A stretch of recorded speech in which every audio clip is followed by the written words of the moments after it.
Oh, we're live now.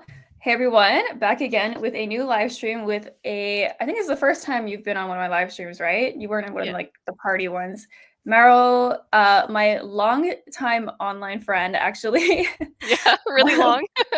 Yeah, and the first woman I've had one-on-one on my Oh, channel too. I've only ever had now like that you game. pointed out, I guess so.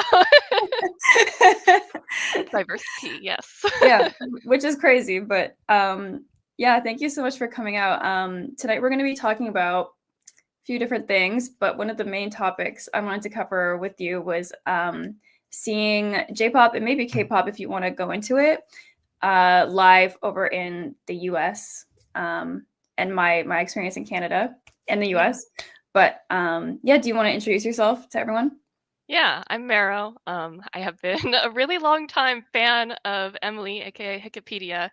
I almost wore your shirt. I don't know if you can see it, Oh, but it's a little bit faded. So I stuck with I'm wearing a perfume shirt right now. But yeah, I lived in Los Angeles for like 10 years, and that was kind of when J-pop and K-pop were starting to be, I guess more K-pop were starting to be more popular in the US. So I got the chance to go to a lot of concerts, and I'm excited to talk about it. yeah, awesome. Do you want to talk about like your profession or Oh, well, I do mostly web comics right now. I did work in the tech industry for a long time, which is the only reason I could afford to go to concerts. Mhm. But I mean, we see concert prices. I saw the concert prices for what you were looking to go to. You were trying to go to Fujikaze, I saw, and it was Yeah. so expensive just for a mezzanine seat. So yeah, I'm priced out of Mhm. concerts now, but that's okay. I had a Yeah. lot of fun when I could go to them. Yeah, you worked in video games previously, right? Yeah. Yeah, that was really cool. But yeah, if you guys saw my Twitter and Instagram story post today, I tried to get in to see Fujikaze in Toronto, and the cheapest tickets are over $500 Canadian, which is probably like 400 US. It's still so So expensive. That's crazy. crazy. Yeah, and I would have to travel and like get accommodations and everything too. So Mhm. yeah. Um, Christy, thank you so much for coming out and supporting. That's my partner. Hi, Christy. Christy, nice to meet you. She's also a big J-pop fan, but she likes more of the stuff on the idol side. Yes, we love that.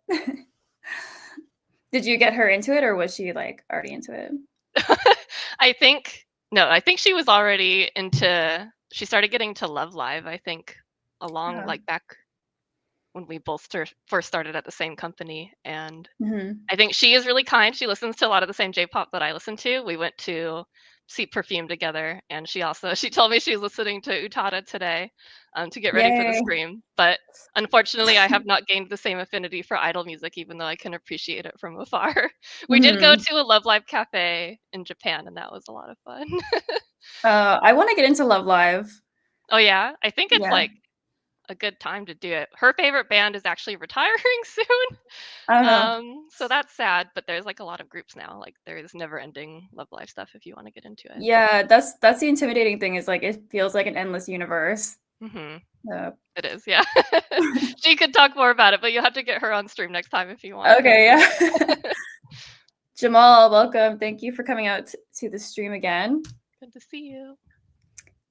Yeah, Christy, I can pull up the chat messages. um, yeah. So, did you want to like dive right in? Yeah, I have Yeah. so many questions for you about the concerts you've seen, and I was writing down. I am so sad that my K-pop outnumbers my J-pop by a lot, but it's also just the fact that there's just more K-pop than J-pop in the United States. So For sure. Yeah, that's okay. But I don't know. I feel like I get like a bad rap for being a K-pop hater, but I actually am really into K-pop. Like I listen to it like every day. yeah, I mean, I have a lot to say about how K-pop has changed over the years. So I've almost morphed into a bit of a hater also, hmm which is too bad because of how much I used to really love K-pop. But it's still fun. I don't actually like have any issues with it. It's just changed a lot. Yeah. Knox, hello. Welcome to the stream. Thank you for joining. Yes. Um, so yeah, I get the impression you've seen a lot more than I have because of your proximity in LA. Yeah, and when I was writing down the list, it was really long. I don't want to I don't want to spend like 20 minutes going through it. But I have, speaking of J-pop, I have seen Perfume and Scandal more than once. Mhm. I flew to San Diego to see Perfume again, Oh, um, yeah. which I was really excited for because it was for their Cosmic Explorer tour, and Mhm. they started like an hour late because they had a drone show that they couldn't get working in Los Angeles. Oh, wow. So when I went to San Diego, I actually got to see that, which was nice. And then my probably strangest experience, I was looking it up. You know the group Femme, Yeah. FEMM? Yeah, Mhm. I don't know if I was trying to see if they were considered J-pop, but they're both Japanese, Mhm. even though all their music is English. But I saw them at a gay club in Los Angeles, and that was probably like the most bizarre and fun Oh, they're experience. performing? Not anymore. This was back in like 2015. I think they actually disbanded, which is Yeah, too they bad. did. Yeah, but like, But they're performing at a gay club. yeah, it was Oh. really funny. So what was your first experience? My first concert ever was actually 21, What? um, which I know that you love a lot, which is like when I found out that you liked Utada Hikaru and 21, I was like, this girl's crazy. She's my favorite. Um, but yeah, I wasn't living in LA, but I flew to LA and I stayed with Christy, my partner at the time friend. And yeah, no, I Mhm. think that was both of our first concert. It was in Wow. LA. They rented out one of the bigger venues and they shouldn't have because it wasn't sold out, which is too bad. But Oh, um, yeah, that was the only time they toured in North America, unless they come back again, which would be really nice. yeah.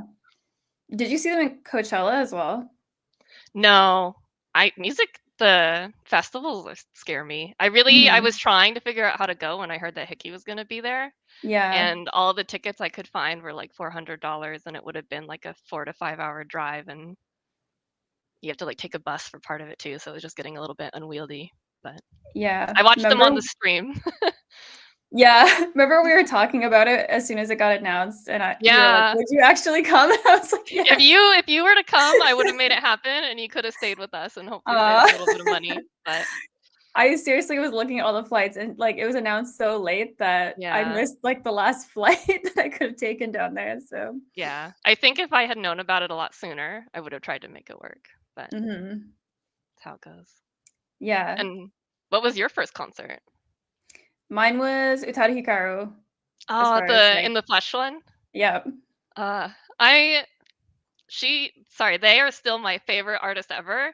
Mhm. And it's absolutely tragic that it's the one artist I haven't seen. I'm never gonna Yeah. forgive myself. I was super broken in college, and I Mhm. think I my perception was that Hickey was gonna blow up. To me, like, I Oh. know I'm super biased, but I was like, their music is so good. Everyone Mhm. knows them at this point because of Kingdom Hearts. So like, there's no way that they're not gonna come back, and I regret that so much. I would have gone to see them had I known that they would just never come back here. Yeah. But you've been to Japan also, right? Yeah, but I've never won the lottery to go to Mhm. one of their concerts. I did get to see Namie while I was there, though. Right, okay. That was good. That's amazing. Um, Alex, welcome. Hi, Alex. Christy said 21 North America tour, please. Yes. Please. Oh my gosh. I saw that they're touring again, but they haven't come here yet, and I'm just hoping that I saw that G-Dragon announced that he was coming here, so the Mhm. proximity makes me hope that they'll come here also. But I know Park Bom has been having a lot of health issues, Mhm. so I worry Did about that. you see the drama that was surrounding Dara recently? I think it was something about her really weird text with an underage person. Yeah. Yeah, that icked me out a bit, not gonna lie. I know. I Um, was kind of debating if I should make a video about it because I've talked about like how I'm such a big fan of them, and I mhm. just Yeah, yeah. you always live long enough to see your favorite celebrities disappoint you, I think.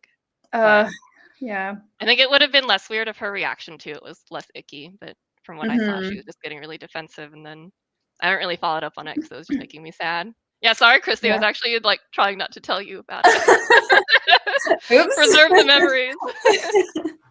But, yeah, I don't know, it's tough when, like, that kinda thing happened so long ago, and it's like, Yeah. I would accept an apology, but when the reaction is really defensive, that's when I start to feel kinda, like, Mhm. weirded out by it, I think.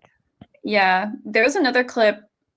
I didn't see it myself, but I just was reading fans discourse on it, and someone said that there's like another clip where she flirts with a member of another group, and he had like just turned 18, but she was much older. Hmm.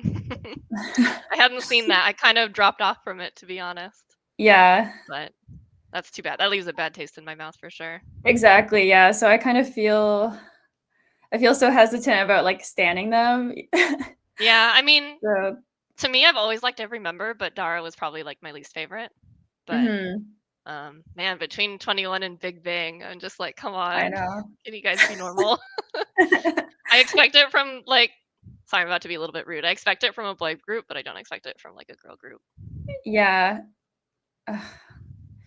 Okay, anyways. Sorry, but Sorry, I have no Christine. regrets. I spent like 2 paychecks on coming to Los Angeles before I lived there to Oh see my god. 21, and it was the best experience. And um, I actually wanted to ask your opinion on this. Like, for me, one of my favorite things ever is when a pop band has a live band, and that Oh, changes my perception of the music so much. And that was my favorite thing about that concert, is that the entire thing was a live band, and the guitarist was just like such a badass. And I think like that's oh also why it wow. made such a big impression I on haven't me. seen them, I think, with a live band. Mm. Do Mhm. you like have you had any like favorite bands that get to have a live band instead of just like the electronic track playing while they're performing? Um, I guess, well, Hikaru had like the full band with, like Mhm. you were saying in the chat of our last live stream, like they had the full band with the In the Flesh tour. Mhm. Um, I don't know, the concert I saw, like Japanese concert years later, was One OK Rock. That's awesome. I like that group. Yeah, But they're and already like pretty have like heavy live instruments, don't they? yeah, so they're already like a live band. Mhm. Um, but yeah, they actually came to my college. What? In Canada? Yeah. That's amazing. They Wow. played Like, like the tiny theater in the college, and like oh, cool. me and my friend went, and she was like, "Do you want to go to see this band?" I was like, "Oh yeah, I was kind of looking at that, but I only know like two of their songs." She's like, "Me too, but I just want to go because no one ever Yeah. comes here." And I was like, "Okay, let's do it." Yeah, that's crazy. Hmm. So you don't get a lot of concerts where I don't remember what city you're in. I don't want to like say it unless you want to say it. I But won't say it. okay, yeah. But I know that whenever I'm looking at the places that artists overseas are going to, Canada's always Hmm. left out, and I always feel super bad. Yeah. So how often like have you been to a lot of concerts in Canada, or are you always having to travel? No, I've only been to two since I had to go to Utada in New York City. Mm, Um, yeah, dang, that sounds they're frustrating. they have been going to Toronto, and then like there's been a lot more K-pop coming up here. Like you said, like K-pop tends to hit the pavement a lot more, and they come over here a lot more often. Like there's been a bunch of girl groups that go to like the outskirts of Toronto for some Mhm. reason, like the smaller cities that are kind of like an hour from Toronto. Oh, Like interesting. yeah, Twice and Blackpink both were there like kind of recently. Mhm. I didn't go because it's just like it's like almost 6 hours drive for me. Yeah. So um yeah. What was your next experience after 21? I was trying to remember the chronology. I'm pretty sure it was Perfume. I'm pretty Mhm. sure it was the oh man, I don't remember. I'm pretty sure it was the Cosmic Explorer concert that I went to with Christy, and that night's burned in my brain forever. That concert was so amazing. Yeah. I know Cosmic Explorer is a controversial album, and it is like kind of all over. Like their sound in it is all over the place, but it has some of their best songs on it. And I think Perfume. Like, do you like Perfume? Mhm. Okay. I know that they're not known for their singing. They're more known for their dancing and kind of like the integration of technology in their performances. So like they're cool to watch on a screen, like watching them in 60 FPS is really cool. But Mhm. there is something that changes when you see them with your own eyeballs. Like Mm. their synchronicity is so understated like over a screen. And Mhm. seeing it live was just like really incredible. Like they really move so fluidly. You can tell that they like must rehearse the crap out of it. And Mhm. even some of the songs that I didn't really like, And even though they didn't have like the live band, which for me is like kind of an important aspect of seeing live music, um, a lot of it was really transformative, just being able to see like the way that their music and their choreography intersects when you're seeing it live. So Mm-hmm. I have that night meant a lot to me. It meant a lot to me, Yeah. just because like Perfume has been. I'm gonna like I always like cry at concerts, so I might tear up as I'm Aw, like it's remembering. okay. I'm a baby. Um, it was a special moment to me because a lot of these artists got me through like hard times. So I'm not trying Yeah. to like cry. Oh my god, it's So okay. as soon as they came out, like I started sobbing, and then at one point when they were playing Chocolate Disco, which is kind of like their goofy fun song, that was the Mhm, first song of theirs I ever heard back in high school, and I started mhm. sobbing, which is like this like Aw, really cheerful song, and this guy with like the camera that was recording the like one of the crew that was recording the concert for the DVD or whatever, just like mhm. came up and shoved his camera in my face. I was like, I'm an ugly crier. Don't do that. And I watched the DVD, and thankfully that footage isn't there, but I was like, "Oh my god. Okay. Give me this moment. Chocolate Disco means a lot." Aw. But Did they yeah. have kinda like a laser show? They usually have, like, really big visuals.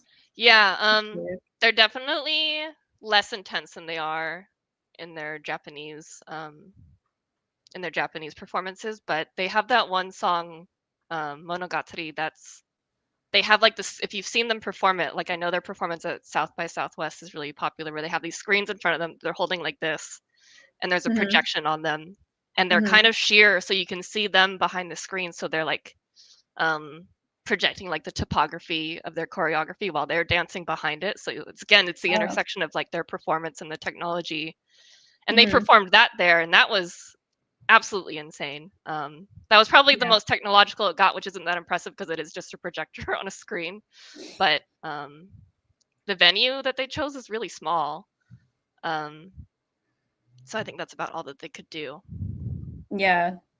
I'm sure it's really expensive to bring all of their equipment over too.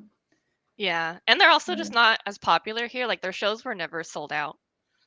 Oh, Um, okay.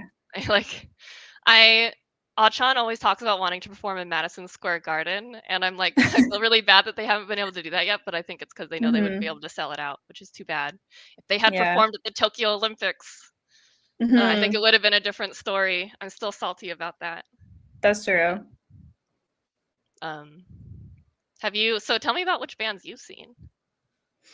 Um, that's almost it. So I saw Utada, One OK Rock, and the One OK Rock show was really fun, even though I only knew like a couple songs. I tried to like brush up on them before I went, but it Mhm. was packed, and they were really good live.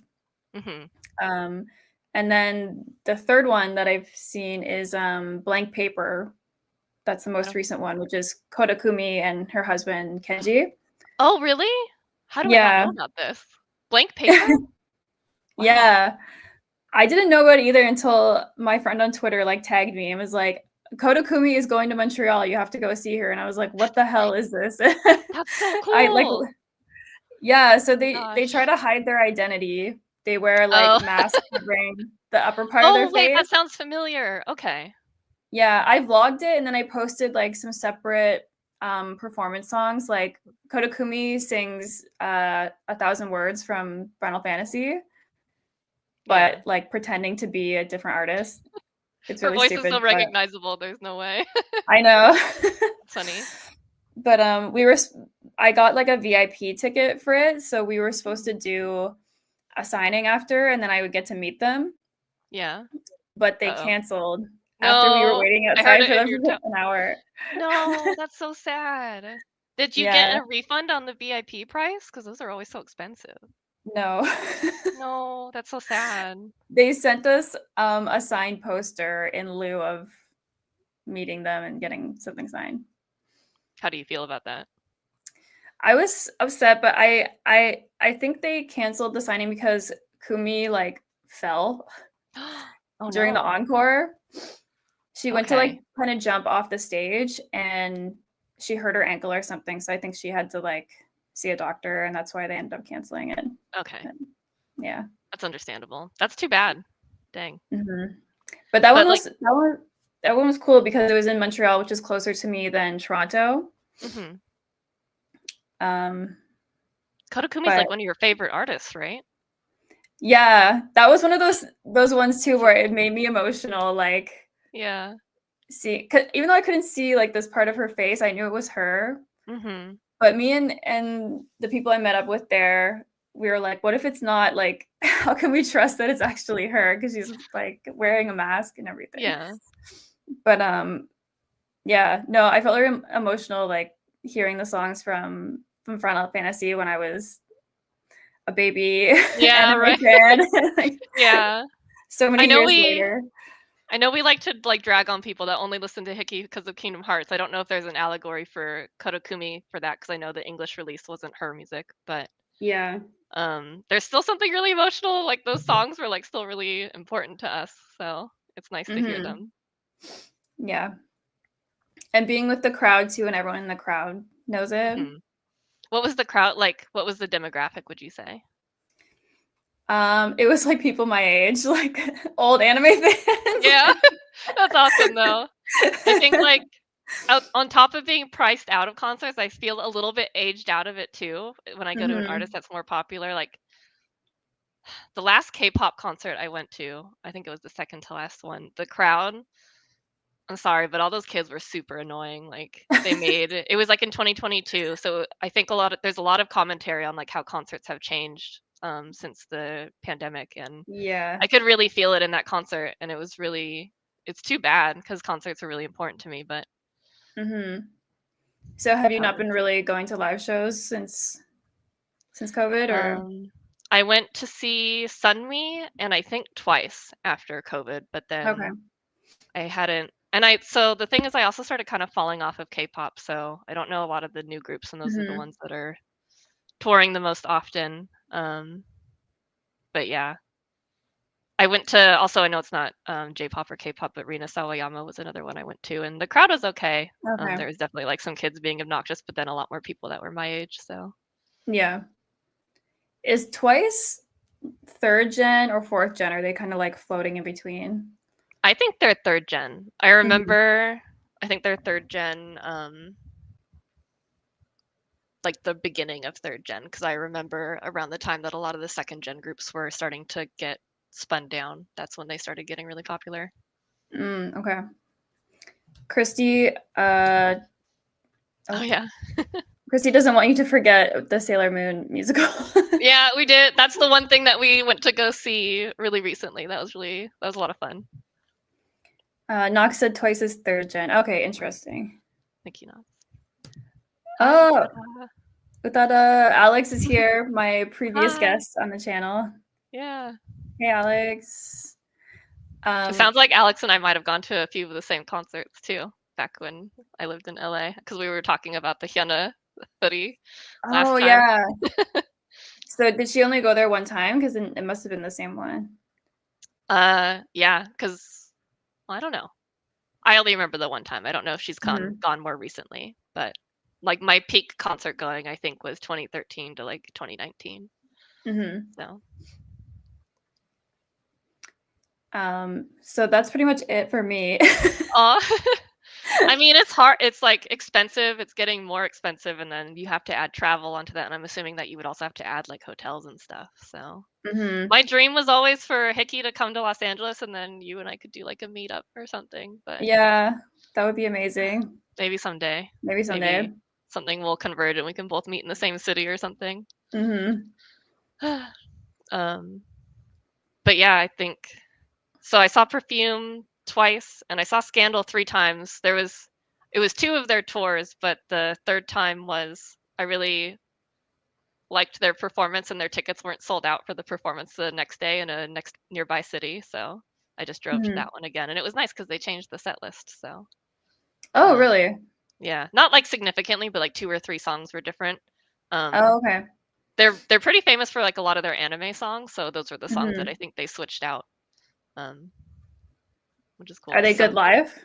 they're amazing live. Yeah. The all of the singers are like actually good. And there wasn't any like backing instrumentals really. It was all them. Hmm. And they just have so much energy. Sorry, I was trying to think of like they performed a couple of the songs in English, which was really cool. Mhm. Because the songs were not originally in English, so it was like a little bit some of the lyrics a little bit unintelligible, but it was really sweet that they did that. And I think they only made a studio version of like one of those songs, so it was really special Okay. to be like that's like a really intimate and unique moment that doesn't really get captured anywhere else because it's not like those concerts were big enough to get like filmed or anything. So Mhm. And um those ones are probably in, like, small venues too, right? yeah, that's the best thing about going to J-pop and K-pop here in Mhm. North America is that these groups that have like giant dome and arena performances have the tiniest venues here, and like there's no way anyone has ever been like as close to Perfume or Scandal in Japan as we have been here. Like for Perfume, I think we were only like 10 or so feet away. I don't know how many meters that is, sorry. Wow. Um, and we It's okay, were we on used to like be here too. okay. uh, yeah, that was a really dumb comment of mine, sorry. And It's then okay. we were also like standing, it was like standing room only, but part of the floor was raised up, so I was like almost on eye level with them, so that was cool. Wow, so you're really close. Really, really close. And then Wow. yeah, absolutely none of their concerts in Japan because I always get I get the DVDs or whatever. Um, Mhm. and they just that's where their sets get really elaborate, but that's also where you can tell that the crowd is at least like 30 feet away from the stage because there's so much going on. Oh, right, So yeah. um, and then Femme, I heard like the day of or the day before that Femme was gonna be at that club. And so I'm not a clubber. I'm pretty Mhm. like I'm a little boring. I don't really live for the club life, but I went out to that club. I got dressed up and everything, and I got there like an hour beforehand. And then at one point they cleared off the floor, and then as soon as they set the stage up, I was like right in front, which was really exciting. Wow. And they don't sing live. They're not very good singers. I think you could tell that by their music, which is okay. Mhm. But they are similar to Perfume. Their performance is really funny, where someone carried them onto the stage as if they were mannequins. Oh, So nice. someone was like holding them in their arms and just like set them down. And then like throughout the performance, they're just like doing kind of like the robotic stuff. Um, and then the music was good. It was interesting to me that so many people in the club knew it. So I don't know how many people there like knew a Femme beforehand or were fans that traveled, or I don't know how that ended up going, but Mhm. yeah, it was fun. Yeah, that's a kind of obscure one. Yeah, I thought it was kind of Mhm. crazy how many people were like shouting the lyrics. I think that one song, "Fuck Boys Get Money," like everyone Mhm. knows that song, so everyone was screaming that Yeah. one. But even some of the other songs people knew. Alex asked, "Merch, any good merch opportunities?" Opportunities. A lot of concert merch kind of sucks. Yeah. Um, a lot of the shirts are made out of like really crappy quality, like polyester. Um, Mhm. I did get I should have grabbed them. I did get these like sunglasses from the Femme thing that are like kind of those they have like the lines through them, so they're not really sunglasses, but they're just Mhm. a little funny looking and they have like the logo on them. And then the K-pop light sticks were always good. Yeah.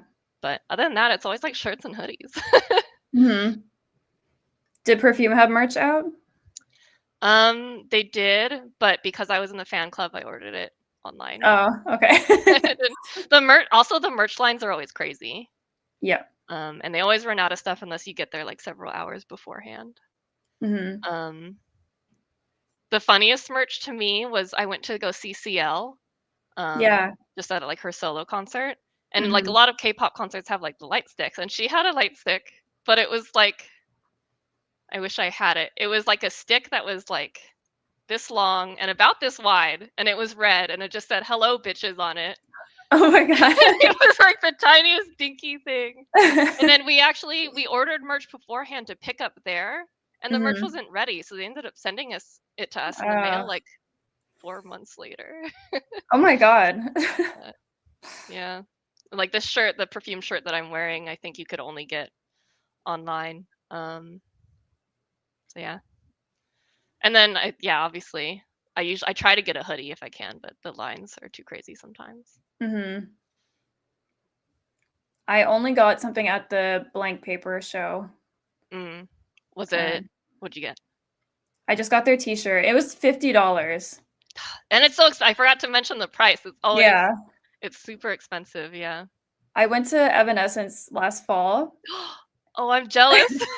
I'm so jealous of that. Yeah, and their shirts were $60 for a Ugh, t-shirt. I was I'm just not like, I jealous of can't. that.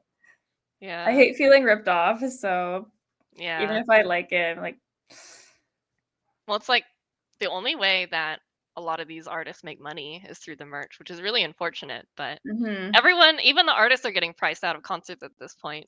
It's really frustrating. Yeah. It was an amazing show though. Oh man, I wish I could watch them. I'd kind of forgotten about them until they announced that they were doing the theme song for the Devil May Cry show. And so I Yeah, was I really listening. like it. Yeah, I haven't listened to it yet or watched the show yet, but I'm holding on. I'm ready to be Mhm. impressed by new Evanescence music. But yeah, I was listening to their first two albums, which were my favorite growing up, and those are still they're really emo, but they're really good. Yeah. I like that they kind of went back to their roots, like Oh yeah. with the Yeah, I emo didn't stuff. like a lot of their stuff after the Open Door or whatever that second album Mhm. was. Oh, Whitney's here.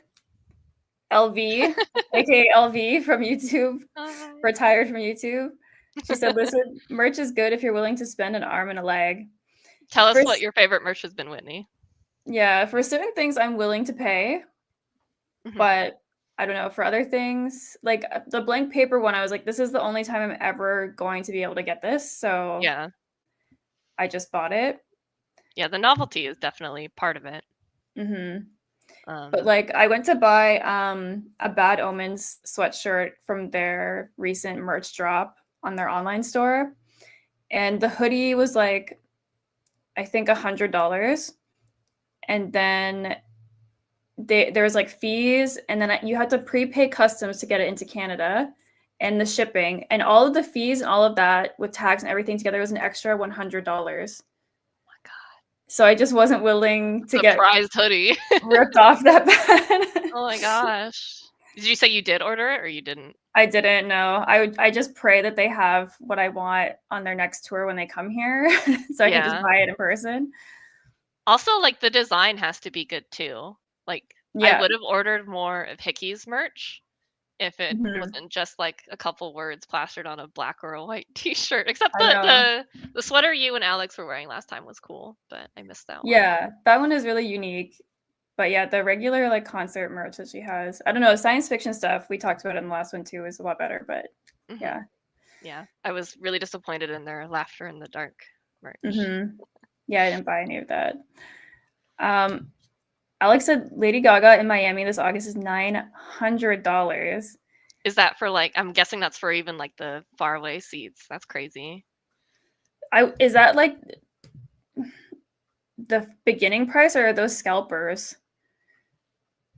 Because I guess it's we already talked about it before you got here, Alex, but the Fuji Kaze is over $500, and it's like in the pre-sale, so I'm pretty sure it's not scalpers, right? Like that's the starting price.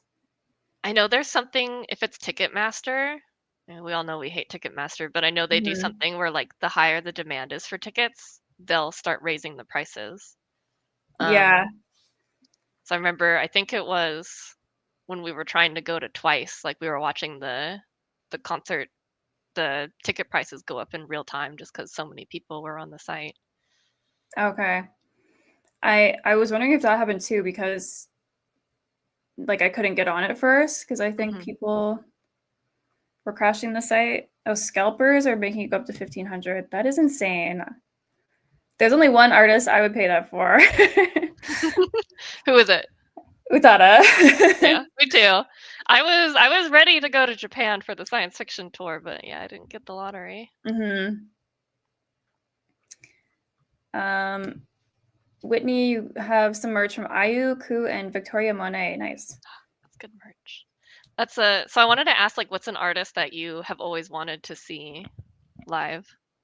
I am sad I've never seen Namie. That one's extra Um, hard because she's never ever come even close yeah. to North America. I still really want to see Kodakumi just as herself and not as the blank paper thing. With the mask on, yeah. Yeah. um, who else? I really want to see Jasmine, the Japanese R&B singer. And now she is more active, so I feel like there's a chance next time I go to Japan, I could see her. Yeah. She has a beautiful voice. Yeah. I love Fujikaze as well. Are you going to be able to go to that? I hope No. so, but that's like, yeah. As soon Dang, as I that's so saw that, frustrating. yeah. As soon as I saw that price, I was like, absolutely not.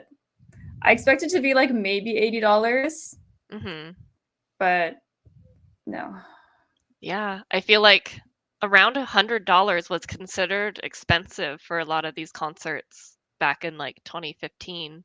And now like the average price for these things has gone up to like 300, and that's not even good for good seats. And it's like if I'm spending $300, I want to at least have a good time, but you can't if you're like all the way in the back behind a pole. That's crazy. And then like certain artists end up canceling dates because they didn't sell anything. Yeah, but it's like, why do you think you're not selling anything? And I know it's like not technically their fault, but something's got to give. It's mostly Live Nation, but there's also just the fact that like the artist ends up getting so little of that money in the end. That's true. Utada, oh my god, I know. I was reading the fan reaction to FK. Oh my god, that was. I saw her also like being a little bit snarky about it. I was like, I don't know about that. Well, the Mexican fans are saying she's canceled 3 times in a row. Like, it's a little sus at this point. Yeah.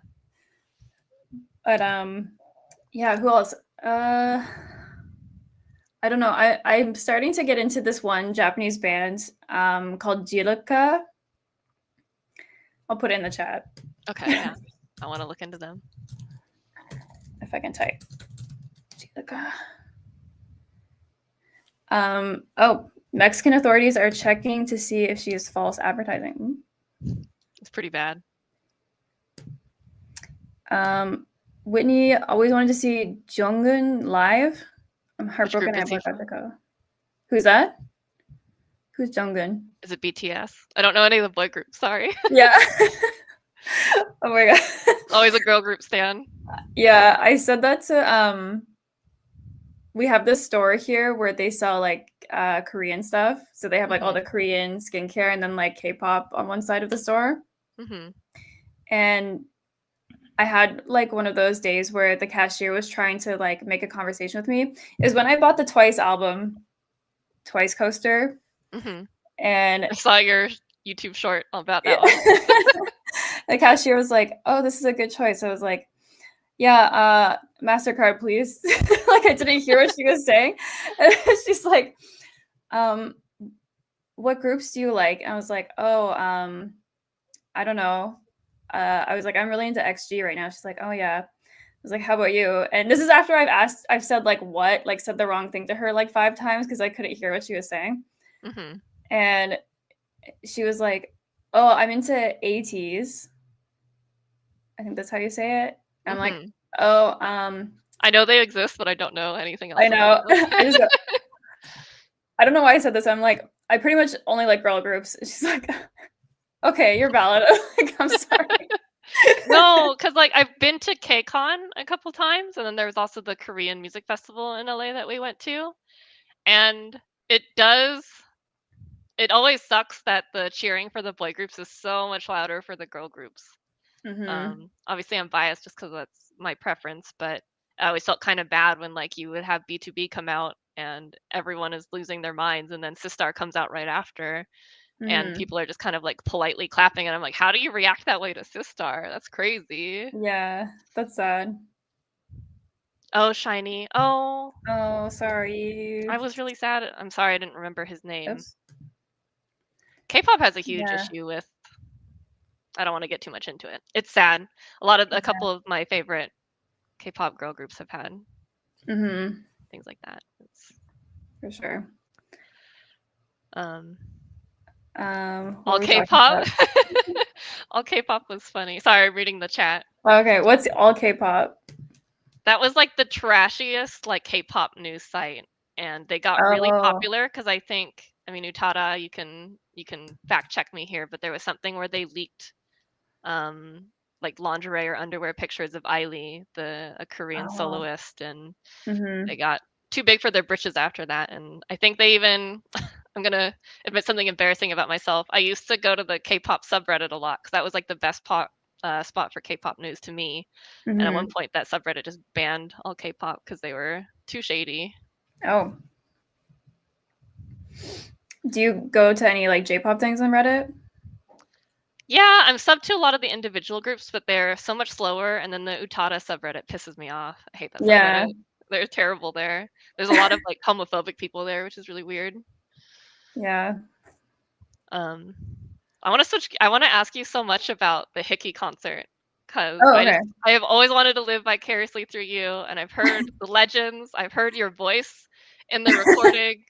And that to me, that's one of my I think top 3 concerts of theirs.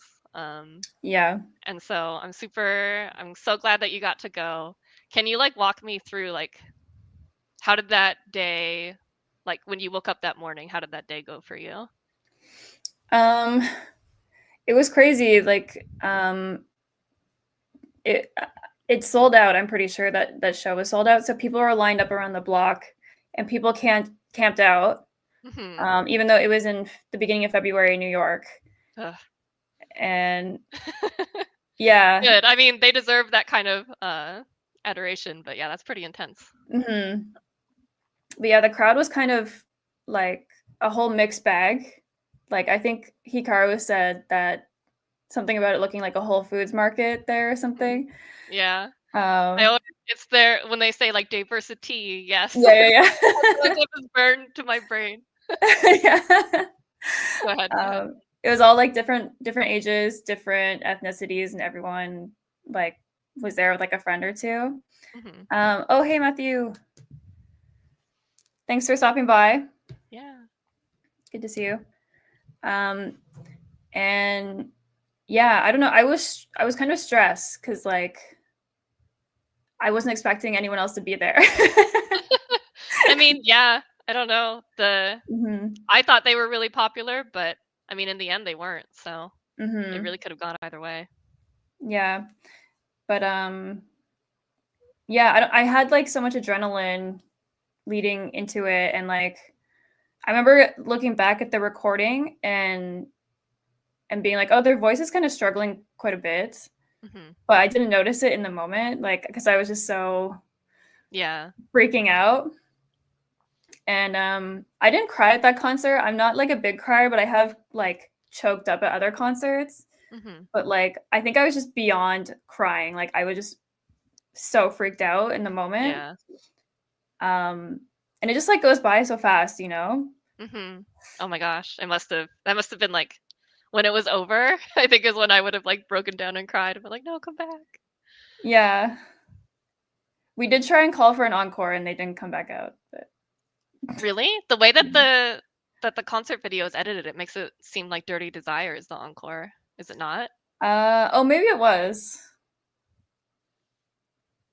Maybe I'm just remembering wrong. Oh, it's been a long time. But Yeah, also, I think the concert footage is also like spliced between a couple different shows. So, it is. Yeah, it's the London show and New York show.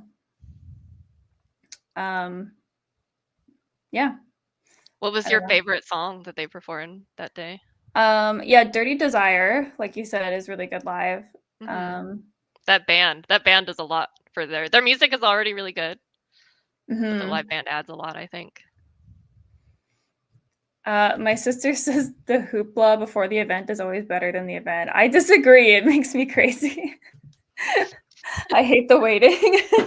Yeah, And then we got like the passion, like Japanese to English yeah. thing. I really like that one. There was a segment where Hikaru like sits down at a keyboard, Hmm. but then I couldn't see them. So, Oh. but like the song's really good. Like they played Stay Gold, Hmm. and I can't remember what else. Um, but yeah, Utada just came out with so much energy. Like they run out to the mic and just were like throwing their fist in the air.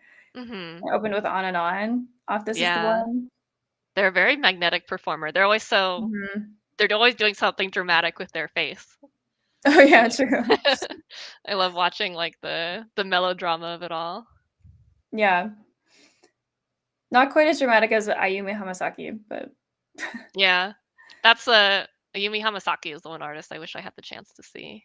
oh, yeah? Kind of yeah. I haven't really honestly, I kind of fell off after her album Next Level, but, Mm. I would love to see her back in, like, her heyday. Mhm. But enough about IU. I like her, but she's not as cool as Hickey. So, I've always wanted to ask you this question. Had you seen Utada United before, in the flesh? Yeah, I had watched it, like, 300 times at Yeah, me least. too. Okay. I wanted to ask because what was going through your mind when you realized that they were doing the same thing in Utada United where they were transitioning from Kremlin Dusk into You Make Me Wanna Be a Man? Oh, I was kind of waiting for the scream. Really? Yeah, but yeah, I guess, like, Utada United is, like, my dream concert, like, if I could go back in time, Yeah. but I think that's hands down their best concert too, so I think science fiction is giving it a run for its money. you think so? Yeah. Yeah, Alex, uh, IU does still perform quite a bit. She I just don't think doesn't she's really come leave here though, has she? Japan. No. Yeah. She's done, like, Hong Kong and Taiwan, like, the typical J-pop world tour, but Mhm. Yeah, I don't think she's not at the level where I would buy a ticket to Japan to go see her, but if Mhm. I was in Japan or if she was here, I think I would go. Okay, yeah. I think if she came near me too, I would have to go. Mhm. I always kinda thought that you didn't like IU, but I remember you were, like, trying to get like, back in the Tumblr days, I remember you, like, trying to give her a shot, and people were always giving you shit for not liking her. Yeah, I got a lot of shit for the one review I put up, even though I felt like it was a very fair review. Like, I said I liked just as many things that I disliked on the Mhm. album, but then I think there's just something about that particular fandom where you can't really say anything bad, Mhm. or else you're like, I got labeled as a hater, like, right off the bat. So, Mhm. Namie too also has, like, some fans like that where they're not quite as extreme as the IU stands, Mhm. but, yeah, I was kind of shocked by that reaction, but, Yeah. I actually do like IU. I like, especially her older music. I think a lot of her fans agree on that, but, Mhm. she's kind of like an acquired taste, I feel. Her voice can be a little bit grating, I think. Yeah, I feel like I like that's, like, her, but yeah. it's a very, like, East Asia, Asian-centric style of, like, high-pitched, like, Mhm. shrillness that Yeah. we don't really have so much over here. Mhm. Um, yeah, Matthew said waiting for the event is the worst, but then I'm living so much in the moment, and then at the end, I'm so full of adrenaline and also really tired. Yeah, for sure. Mhm. Utada And then do you United. have that thing oh, go ahead. Oh, sorry. Utada United is the ultimate live version of Hikaru Utada, the artist. 100%. Mhm. After the concert, yeah, I don't know if you ever have, like, the ear ringing, like, you can't hear things very well for, like, the next day. Oh my god, yeah. So after the pandemic, when um, concerts started coming back, I got more into the, like, metalcore scene, and I went to a Oh, lot yeah. of concerts in, like, 2022. Mhm. I think I went to, like, 8 metal concerts that year, and I remember getting in my car after the first show, that was, like, my comeback show, and I was Mhm. right in the front. I was on the rail at barrier and, in front of, like, an amp. Oh, that'll do it. And then when I got in my car, I, like, turned on the radio to leave, and I was like, "Why does it sound like it's underwater?" Like, "Oh, it's because 'cause I'm deaf." Yeah. So, sometimes now at metal shows, I bring, earplugs, and I'll, like, Mhm. plug my ears for the openers and then Mhm. take them out for, like, the main event.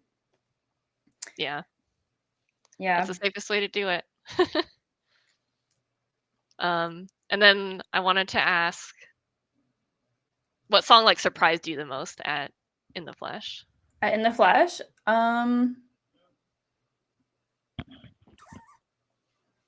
I think maybe Stay Gold because I That would didn't have been my really. answer too. Yeah. Oh, okay, yeah. I didn't think of it as like a big single, but I think Utada enjoys performing it. Yeah, because they performed it at at science fiction, which surprised me also. Mm-hmm. Um, yeah. Did you know that song that they covered when they started playing it?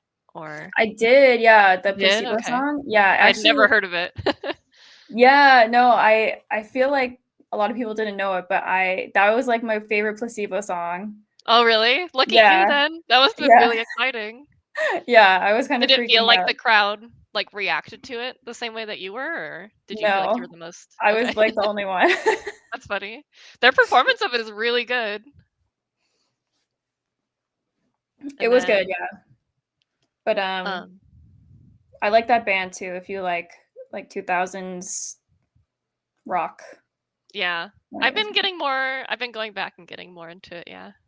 I've Hmm. been this is a little embarrassing, but I've been listening to a lot of like the Offspring. I really like the older Offspring No, CDs. I like them too.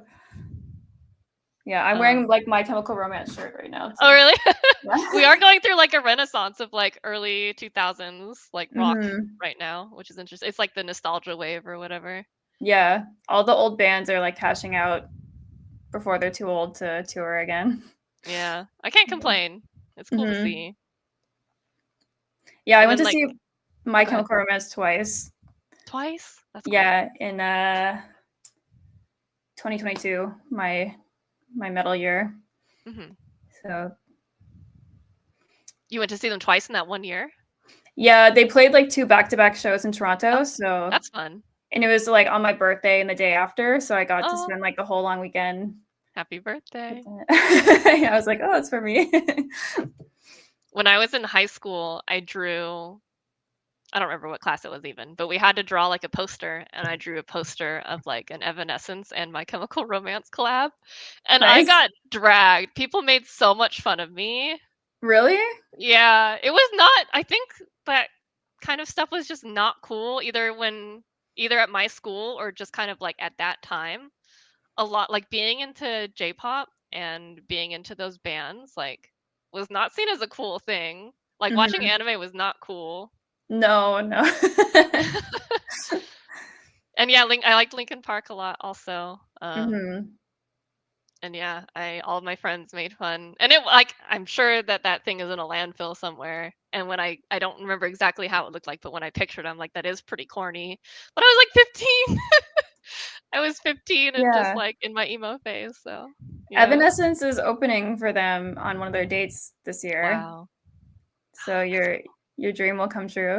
All right. Hopefully I need to like I don't think I'll be able to go to the concert, but hopefully there's like a stream or I don't know if I've seen a lot more concerts getting added to like Netflix and Hulu and stuff. Hmm. Yeah. Yeah, Lincoln Park was my favorite, but yeah, what like clique were you in high school? The embarrassing one. It was like a clique of like emo anime fans basically. Hmm. Um and we had an anime club and we had like a DDR club, so it was kind of like those are the demographics that you could find us in. But even those kids are like, ew, you can't listen to like emo music. I think like they were into it, but like I had all growing up, I always felt like I was a little bit too into these things, I think was my issue is Hmm. like I was always a little bit too obsessed with video games and I was always a little bit too obsessed with like J-pop to the point where like I felt like my friends got tired of listening to me talk about it. So Hmm. I wanted to tell you this like this thing that was important to me about like you and like your I think I first found you through Tumblr is because I always kind of got like made fun of for these things. I stopped talking about it to people. And then I've always been really slow to like join social media, so I joined like Tumblr pretty late. But when I found you talking about J-pop, I was like, are there people online that just talk about this stuff outside of forums? Like that's really cool. And then like when you started getting into 21 and like people were also like side-eyeing me for like in K-pop, I was like, there's other people that think these things are cool, and I thought you were cool. So it's Oh, like it was really important to me. You were like oh, really important to me. oh, it's so sweet. I don't know if anyone has joined like after the first 5 minutes. I have this shirt. I Yeah. have the book.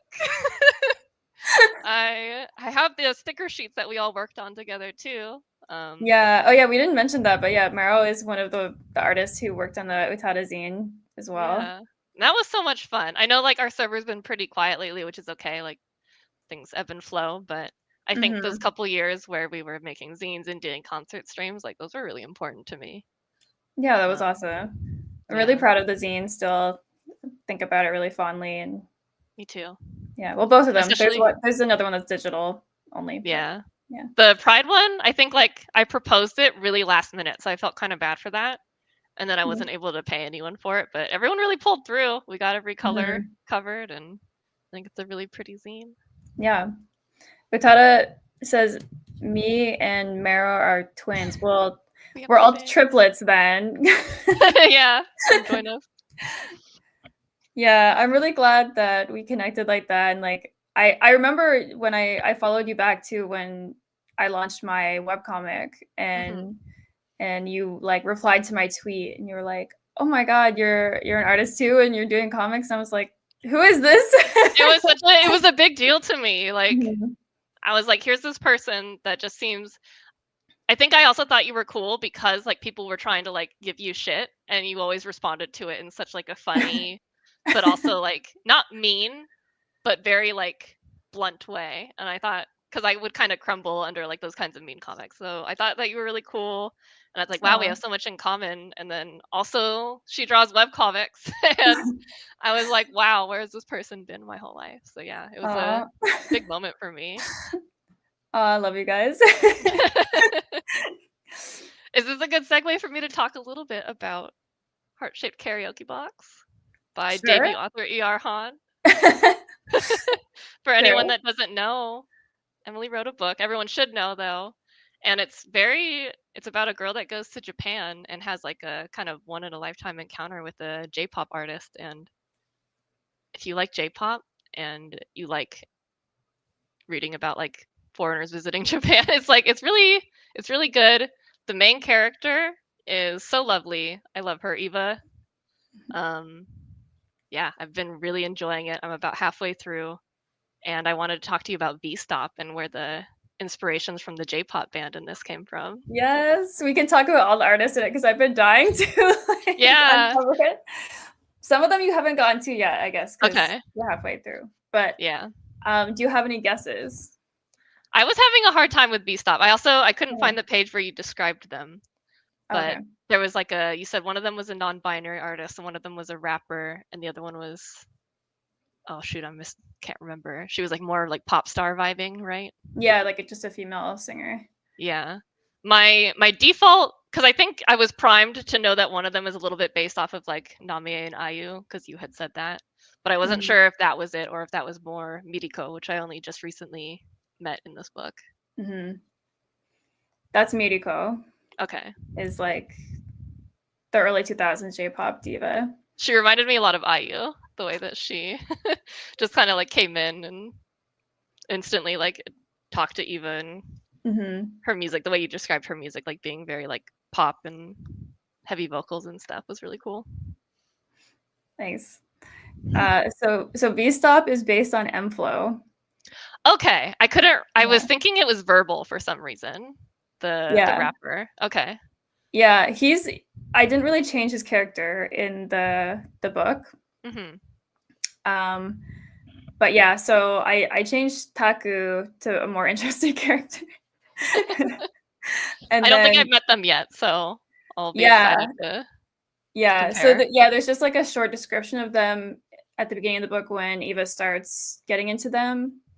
But yeah, I don't want to spoil it either, but Okay. I have to get back to it. I was like I think it was around chapter 8 mhm, when Eva starts to unpack kind of like the situation that she was unknowingly brought into. And it mhm. was like 1 a.m. and I needed to lay down, but I stayed up for another hour to get to the point where she decided to get up and go to Tokyo in a really bold move because it was just so. I think it's really funny because in the back it says this is a fast-paced account. And I was like, it is Mhm. very fast-paced. Like you do a really good job at like keeping the story going, and Thank I just you. couldn't put it down when she was kind of figuring everything out. And I think another one of my favorite parts of this book is that she's new to Japan. Like, how do I say this? She wasn't like a weeb. Mhm. So you get to kind of read it from like, no offense, but like a normal person's perspective, from, like visiting another country, like not kind of Yeah. in the way I that I it didn't might wanna be. write a weeb. I felt like that was too cringe. Yeah, that That would have was been really awkward. Yeah, Yeah, it would have been too obviously me too, like, as, like, a self-insert character, and, like, yeah, as a female author, we already get that all the time, like, "Oh, this is just about you and, like, your dream man or whoever, like, is with the main hmm character," and, like, as soon as I even my dad, as soon as I told him about it or, like, I sent him the book, like, when it first went up online before it hmm actually came out, and he was like, "Oh, the main character is you?" Like, immediately. I was like, "No, why am I already getting this?" yeah. Dang. But it was inspired by some of your experiences in Japan, right? Yeah, um, yeah, especially, like, where Eva is sort of getting the lay of the land and, like, learning the etiquette and stuff like that. Most of that came from my experience going to Japan as, like, a 20-year-old and not really knowing much about the culture, hmm and, my experience, like, staying with my friend and her family there is pretty closely based on Tobio's family.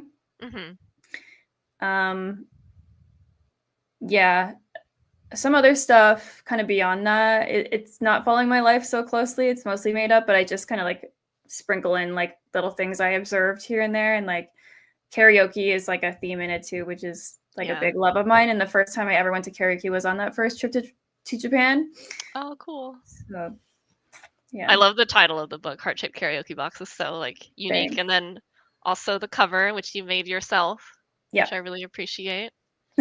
Um, but yeah, like I think another favorite thing about this book to me, I said this to you in a DM, but Eva is such a relatable character. She's like in her early 20s. I don't remember her exact age, hmm but you do such a good job writing someone that's so unsure of themselves and but just desperately needing a change in their life. So she hmm really goes back and forth between being like kind of really confident and lackadaisical to being really self-conscious and kind of, as you'll find out in the book, like a little bit easy to manipulate, but she's really cool. I think a lot of us could probably see ourselves in her, like as someone coming of age and gaining a bit more Yeah. agency in their life. Yeah, I think you described that really well. Like that's how I felt when I was like 21 or just newly graduating, kind of free floating away from school and just kind of still being a very young person, but like feeling like I had to be a fully grown up adult and figure things out that I had no idea hmm about. So yeah. That's good. I'm excited to read the second half, Yeah, especially now. you're Go the ahead. second person who told me that they stayed up late at that part. That part is insane. Like that the run of chapters was absolutely crazy. And again, like I really do like you could have made this like triple the size and it still would have been good, but I do appreciate that you kind of go through this account quickly because that's probably how it feels to her too. Mhm. The way that everything is moving so fast. So, Yeah, I wanted to move fast, but, like, when I first printed it and saw the first copy, I was kind of in shock that it was so tiny because oh, really? it took me a year to write and then another year to edit and do rewrites on it, so hmm and then it took me, like, a good month to figure out how to actually, like, put it together and publish it. So, yeah. But now you're a It's published author. How has that felt for you? it was really stressful. I did. I felt really bad seeing your TikToks about like I don't remember. I don't want to name drop the company, but the way that that kind of went down seemed like it was not the experience you were envisioning when you thought about your book coming out. Mhm. Yeah, there was stuff that I didn't expect and just kind of, like, I don't know, roadblocks at every step of the way, hmm and just trying to figure out how to format the book because it wasn't like, oh, you can just upload your document to their website. Like I had to buy like a separate formatting software that would like Really? create the text as that size, like the 6 inches by whatever dimension it is. And yeah, it was stressful and they still continue to kind of like let me down here and there. Like,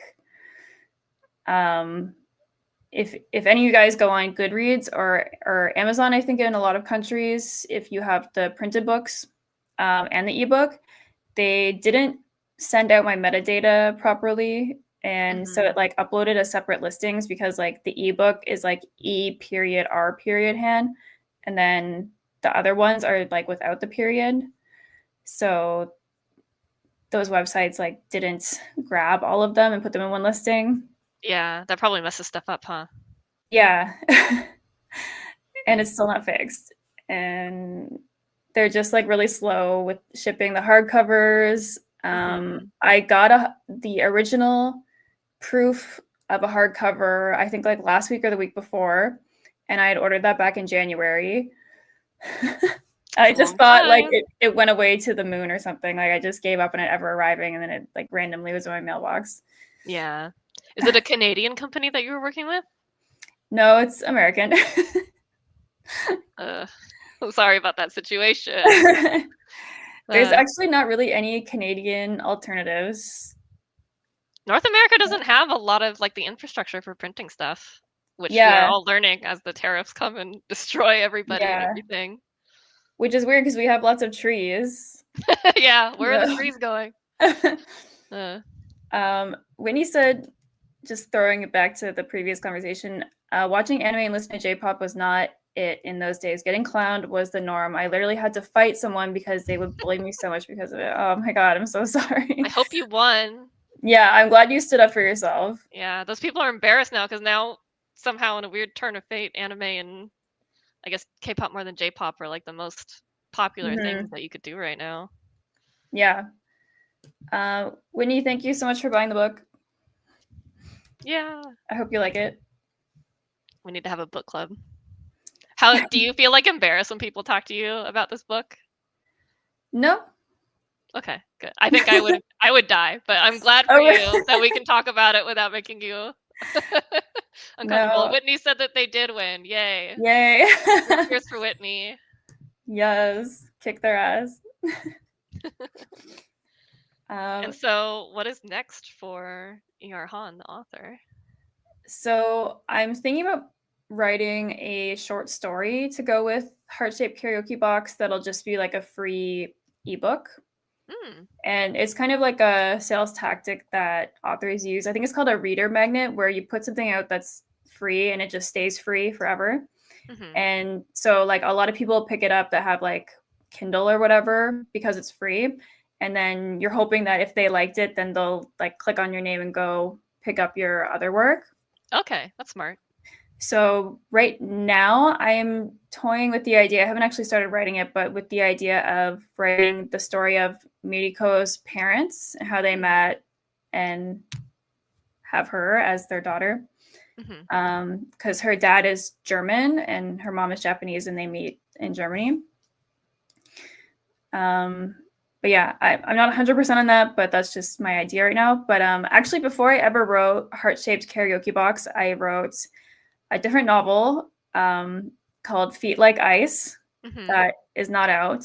Um, I tried to get it traditionally published, like with a regular big publisher, Yeah. for about a year while I was starting to write Heart Shaped Karaoke Box.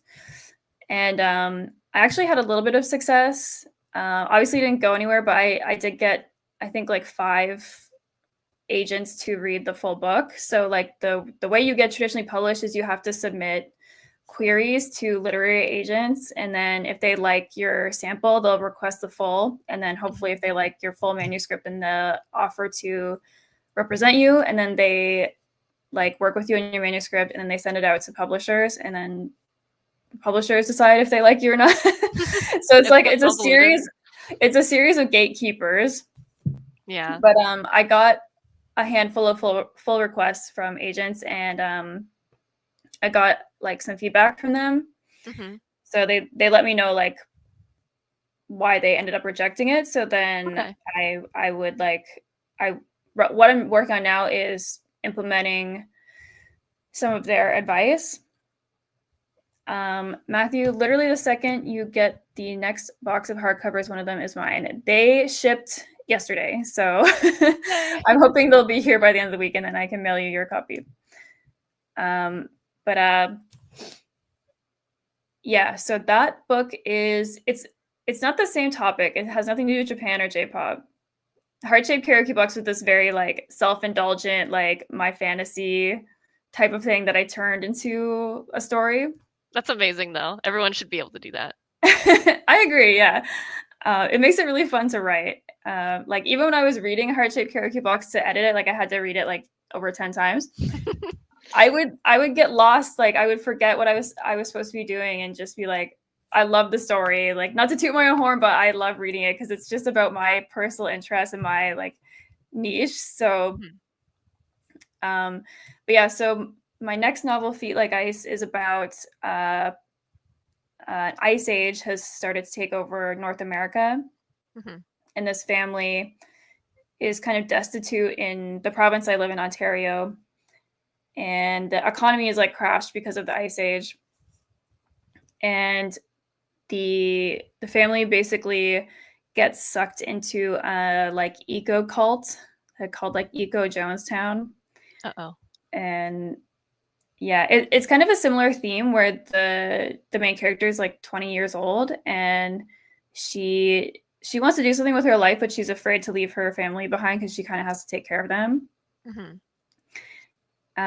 So she's kind of torn with like going down her own path or like doing what other people want her to do or expect her to do. So it's kind of a similar theme with that. And there's a love interest in the book. So originally it was like two POVs, the main character, and then the love interest POV. But then once they meet, I had merged it, so it was just like the main character. But now I'm splitting it off again. Okay. So it's going to be like two POVs for the whole book. Is that the feedback that you had gotten, or is that just what you wanted to do? The feedback from a couple agents was that they wanted to connect more with the characters, so I thought that would help. Oh. And I'm changing the main character over to first person perspective, so I'm getting more in her like internal thoughts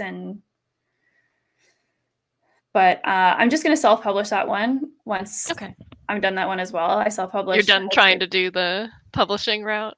There's just so many things that pissed me off, and it wasn't even the rejection. It was like the gatekeeping too, was like half the time I felt like no one knew what they were talking about, but they're the gatekeepers in place. Yeah. And I've talked to other writers too, and they said like a lot of agents admit that it's just luck. Like they don't really, they can't predict what's going to hit really, because traditional publishing takes such a long time.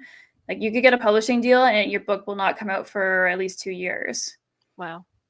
And that's after you've like written a book, gotten an agent, revised it a bazillion times, and then gone out on submission with the agent. And then I know of a writer who like, she got to the final meeting with the publisher with her book, and they pulled the rug out from under at the last minute and said they didn't want to take it anymore. Oh man. And I was like, I can't handle that level of rejection. Like I can handle it at the first gatekeeper. Yeah. but pulling the rug out of under. Yeah. Crazy. When you're at the very last minute and you've made it through every check before that, like. Yeah, because you've presumably done everything right up to that point. So the fact that it can just be totally out of your control. Yeah. Sideways. Man. That's terrifying. And one of my critique partners is a published author now, with a smaller publishing house. But she had like a 5-book deal, and then she just signed another 2 or 3 book deal. She's like a murder mystery writer. And she was like one of the first people to read Feet Like Ice for me. And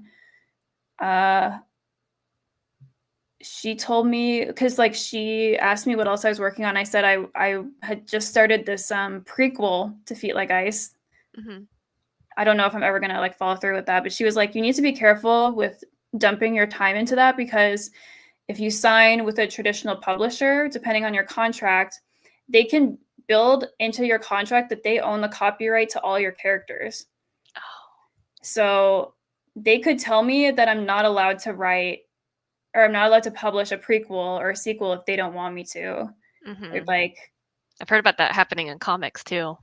oh, really? Yeah. So that really scared me, where I was like, I understand the copyright to the text itself, but then I was like, the intellectual property, I still want it to be mine. And there were so many other perks to self-publishing. Like, I get to pick the cover. I get to post fan art of my own characters. I could, if I wanted to, I could go post like the first chapter or the whole thing on like Archive of Our Own if I wanted to. Like, I can do whatever I want, and no one else is gonna take any of the money from the sales either. Yeah, you got to read parts of it on TikTok, which was cool. Yeah. Matthew says, yes, we love Feet Like Ice in this house. I'm so proud to have been able to read that as you're definitely. Yeah, Matthew beta read the first draft of that for me also. Cool. A couple years ago. Matthew's also a writer. Ooh. And Whitney says, didn't that happen to L.J. Smith, the author of Vampire Diaries? I don't know. I'm not sure, but I wouldn't be surprised. Yeah, so their copyright was taken for the characters, I guess. But I don't know, that just like grossed me out. And then I don't know, there's so many other things, like, so in self-publishing, you don't get paid out for like 3 months, which is stupid for at least the printer that I went with. But in traditional publishing, you don't get paid by the publisher for at least 6 months. 6 months? Wow. Yeah, and some publishers only pay once a year. Dang. It's so hard to just be out here and make art. It's true. It's like, what is the reason? Yeah. Like, the publishers are out here making millions of dollars off of bestsellers, and they're like, well, still not going to pay the person who actually made this money for us. Yeah.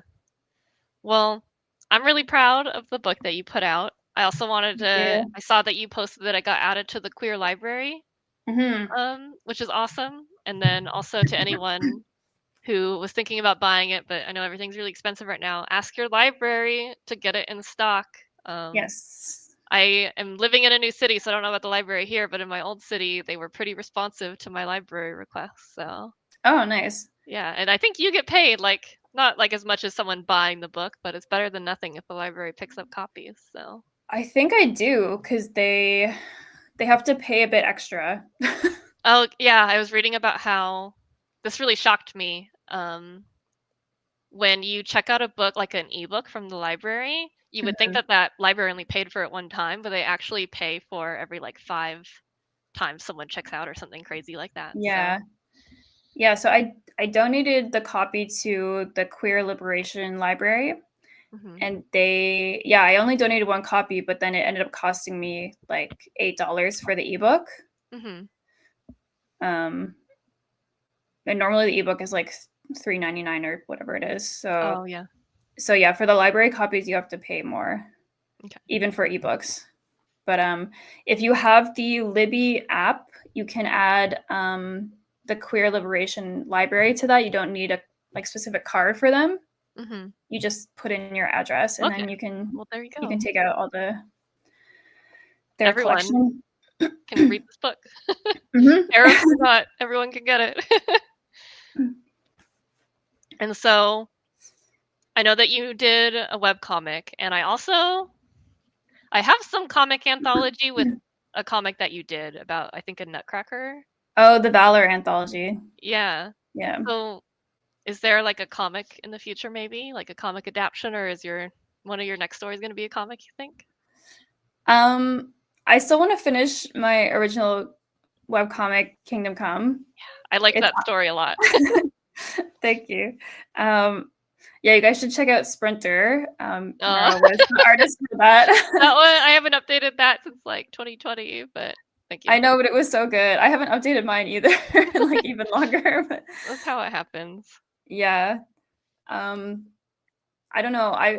The way I've been writing is by doing sprints. So like with my friends like Matthew or like someone in person, we'll set a timer and then just sit there and write. And I've been trying to think of a way I can do that with the webcomics too, because my issue with that was that spent way too much time on it. I don't know if you've found that, but like, Absolutely. yeah, being way too precious with it and like over rendering stuff, and it was so time consuming. Like, Comics are so, rough. yeah. Absolutely. I've So, been drawing other comics, and I think I've been consciously trying to improve my drawing speed. mhm. And even after doing that for a couple years, like certain pages, I think I'll still spend like upwards of 8 hours on, which doesn't feel very good because it's still just like a webcomic for free. Yeah. But yeah, So you're doing it from like start to finish, or you have like people helping with other steps? Okay, yeah. just me, yeah. Mhm. I am doing one like client, like one paid comic give right now, and I can only talk about it, I think, if it gets published. But Mhm. I'm only doing pencils for that one, which is kind of a relief for me because pencils are kind of easy, but once you get to having to like ink and flat and color things, that's where I start having like a panic. Mhm. So I try not to draw things in color, to be honest. Oh, okay. I remember your color or your comic was like full color. Mhm. So Coloring it's is the fun part for me, but then that's oh like that's the first thing that you wanna cut to save on time, right? So, to me, yeah. I don't enjoy coloring, so also that makes it easy for me to be like, don't color. oh, okay. But I used to I tried drawing fan art of it's been so long since I've read your comic, but it was the character with like the antler, the dark purple hair and the antlers. Oh, yeah, the I Witch drew her a Queen. couple times, but I was always too embarrassed to send it to Oh, you. And then like I didn't like the drawings either. But the fan art oh, exists. I'm sorry I haven't showed it to you. I wanna see it. I'll see if I can find it. But I Okay. remember it not being very good. I'm sure it's good. Thank you.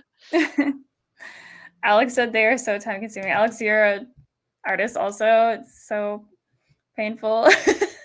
Yeah. And then so I saw you drew all the characters, which we talked about, which is what made me Mhm. wonder if you would ever do a comic version of it, but I don't know if you find any joy in like rehashing the same story in that way. No, I have one more sketch to put up that I need to finish of Mhm, Mariko, but I think that's all I'm gonna do mhm. for visuals for that. Yeah. That's it. You said that you read this like 10 times, so I can imagine Mhm. like you might be a little bit tired of I'm so tired of it. That's so Even though I fair. said I enjoy it, yeah, like, uh, I'm done with it. Yeah. That's funny. I have to run away for like 1 or 2 minutes, but I would love if Okay. everyone in chat talked to you about their favorite concerts. Whether you don't have to have like been at the concert, but if you've seen like a concert recording. Oh, yeah. Or maybe you go ahead, but I'll talk to Okay, I'll them. be right back. Okay. So, if you guys have a dream concert to go to, um, maybe put that in the chat. We talked about that kind of early on in the stream.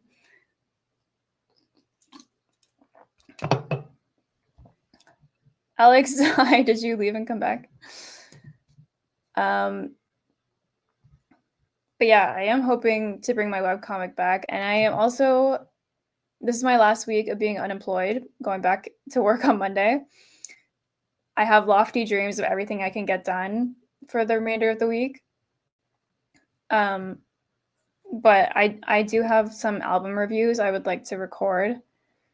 And dream show for me would be Hickey in the States. Yeah, I want to see Hikaru kind of at a big venue since I've already seen them. Oh, thank you. It's not really that new. I'm just going back to my previous workplace because I was on like temporary layoff from them. But Oh, you got unlaid off? yeah, I got rehired. That's Going back good. to That's work good. on Monday. Are you But excited about that? I have mixed feelings. I enjoyed being off, but I hate kind of waking up early and like rushing to get out the door in the morning. But I think I will like having some more structure again in the schedule. And I'll still be working hybrid, so I work 2 days from home and 3 days in the office. Mhm. Yeah. My dream show would also be Hickey in the States. Yeah. So I would actually going way back. I want to hear about your Namie Amuro experience. It was in Japan, so it wasn't here. Mhm. That's okay. I think it was 2017. It was before they went on hiatus. And so it was kind of a funny concert because I went onto the Namiye forums and people were talking about how you could tell that this was their pre-retirement concert Mhm. because they were playing a bunch of songs that like were not very popular and that they would probably never play live again. Oh, Um, okay. so it is probably like one of my least favorite set lists that she did. Mhm. Um, but I still had a great time. She How do I explain this? I don't think that she's like the greatest singer live. Like affectionately, she's like right behind Hickey as like one of my favorite artists ever. So I'm saying this with Mhm. all of the love in the world. But she has so much fun. Like I think when a lot of people picture Namie, she doesn't look very happy. Like I think it's like pretty notorious how she's had a little bit of a tragic life. But Mhm. on stage, you can tell she's so happy. She always has the prettiest outfits. She herself is just like a gorgeous person. And I don't know if you've experienced this, but sometimes hearing a song live makes me like the music more. So some songs that I didn't Mhm. really appreciate too much, I walked away from that show really liking. It was really awkward being so much taller than everyone else. When everyone was standing, the friend that I Mhm. was with, we sat on like when the chair like folds back up like this. We sat Mhm. on that part because when I stood up fully and I checked behind me, I fully like had to look down at the person behind me. And I was like, "Oh no, I don't want to be like this gaijin, like ruining the experience for her." Aw. So we sat How down, tall and are then you? 5'10", not that tall, but taller than the average Japanese person, I guess. So Mhm. and we were so much. I think I've heard you talking about this, and I heard Alex talking about it. Like concerts in Japan are so like understated. Like the crowd is understated. Mhm. So to me, like I was losing my mind. So it was a little bit awkward to like try and keep it in because no one else was like freaking out as much as I was. But Mhm. um, yeah, she was amazing. I wish I had closer seats, but it was like the lottery system. Um, I think Oh, like Alex asked how close were you? not very close. I was on the mezzanine, so kind Okay. of like looking down at her. Mhm. Um, but the stage, it was actually one of their What was smaller the stages. Go ahead. what was the venue, or like which city were you in? We were in Tokyo. I don't remember the venue Okay. though. I feel like it was like the Sun stage or something like that. I was surprised by how Mhm. small it was. Hmm. Um, and yeah, I think it was like that. I didn't really like her album. What was it called? Feel. Yeah. So, but she played a lot of music from that, and I actually like have grown to really appreciate that album again. Oh, yeah.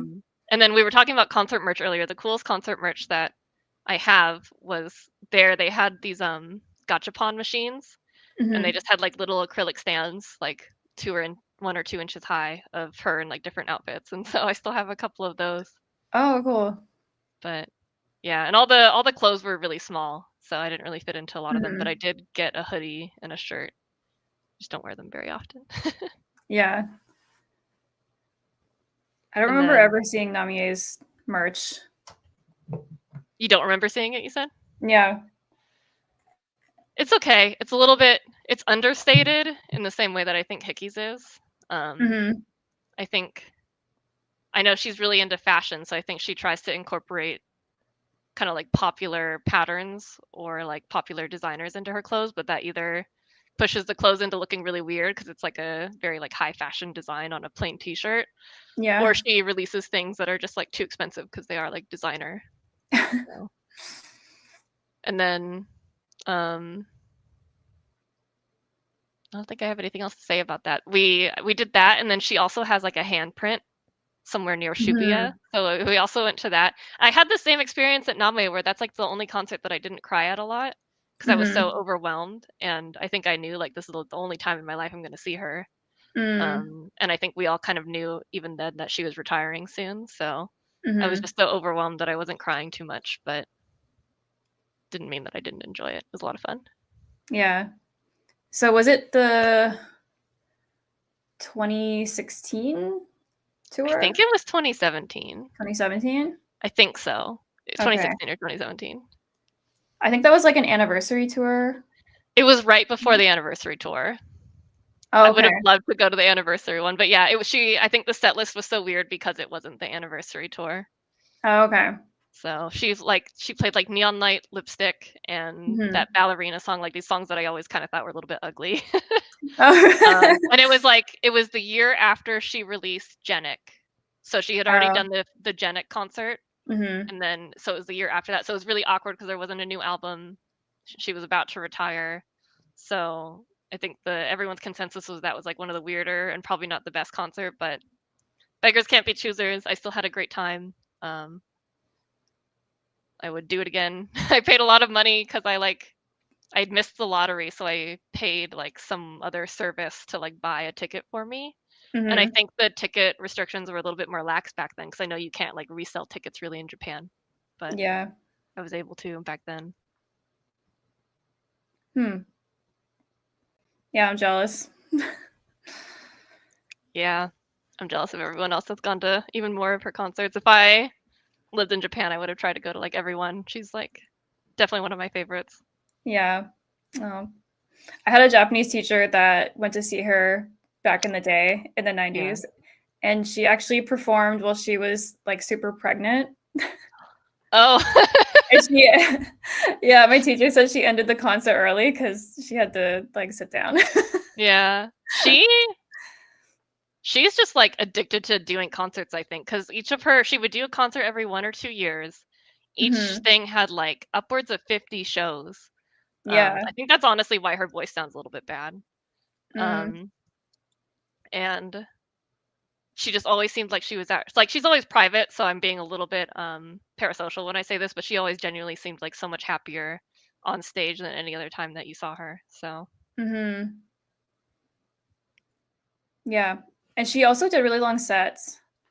really long sets. I think at one of the going away concerts in Osaka, she's wearing like really tall high heels and dashing across the stage, and she's like 40 years old, which Yeah. I know isn't ancient. I'm approaching 40 also, but I'm just like I couldn't do that in high heels. That's crazy. No, I And she's can doing it barely while singing. I can barely keep my eyes open, like the age I am at now. Like, Yeah. So um, just an incredible performer. I really, really like her. mhm. um, Alex said, "Oh, let's go with this one first. Moving on without you, Utada United 2006 made me love that song. Hmm. Yeah, I think it definitely like grew my appreciation of that song too. And what do you mean Namie had a tragic life? Do you actually not know, or are you like being sarcastic?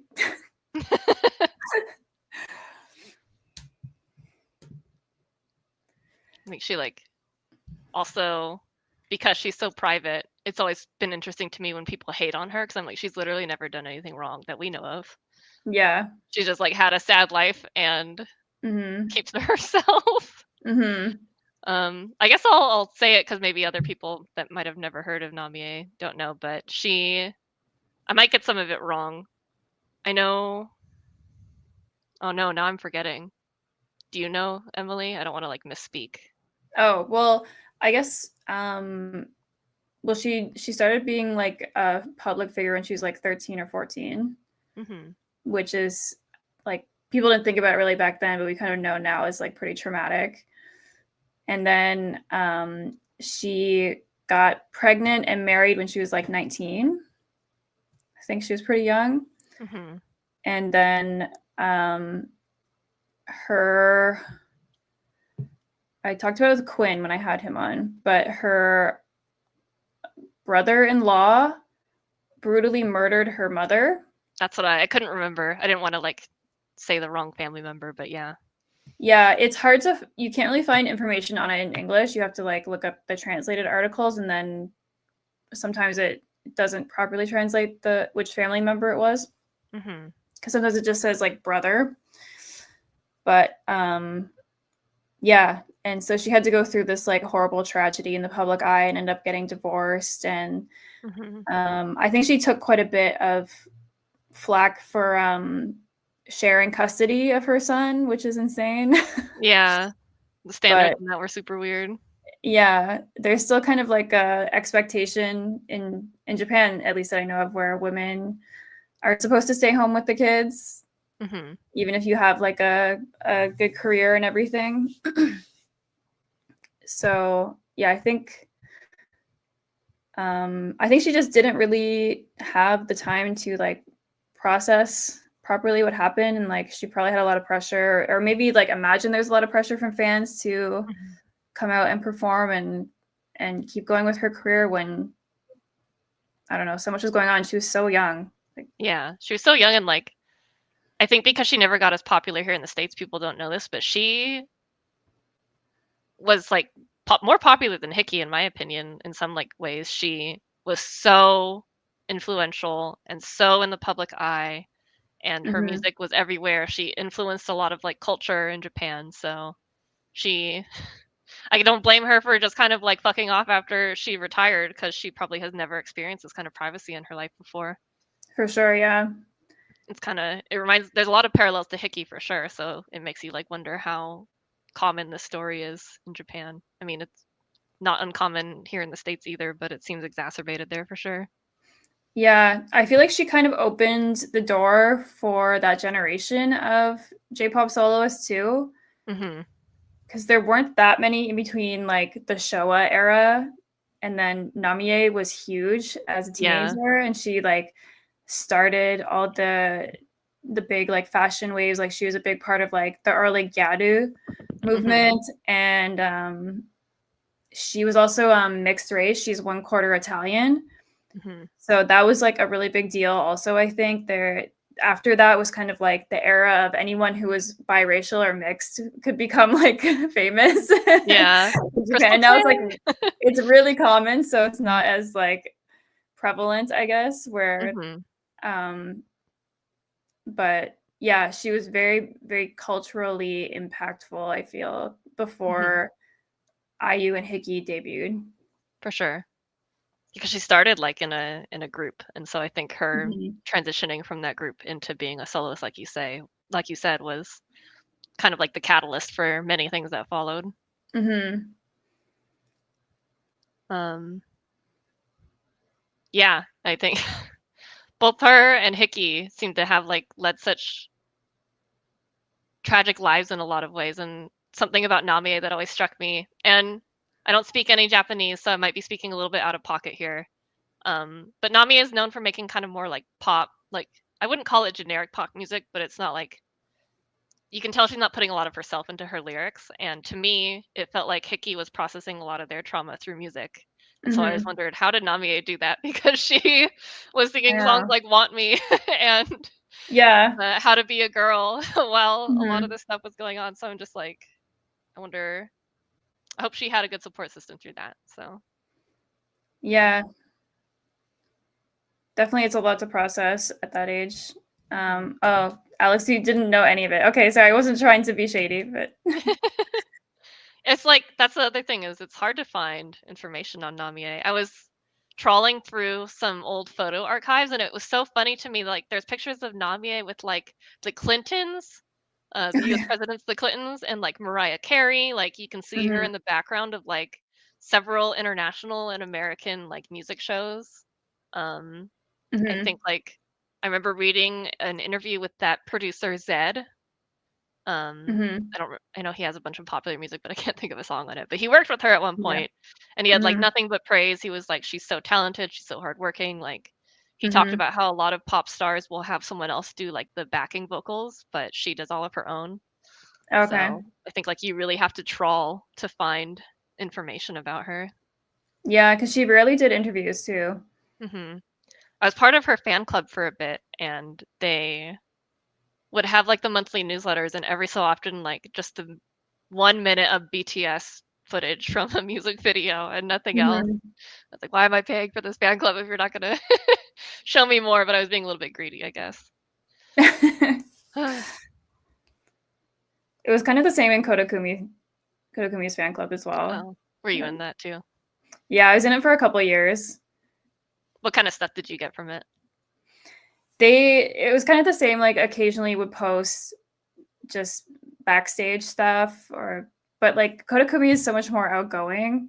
Yeah. Now that she has Instagram too, she just posts all the time on there. Mm-hmm. And like people would just leak the stuff from the fan club too. Mm. But yeah,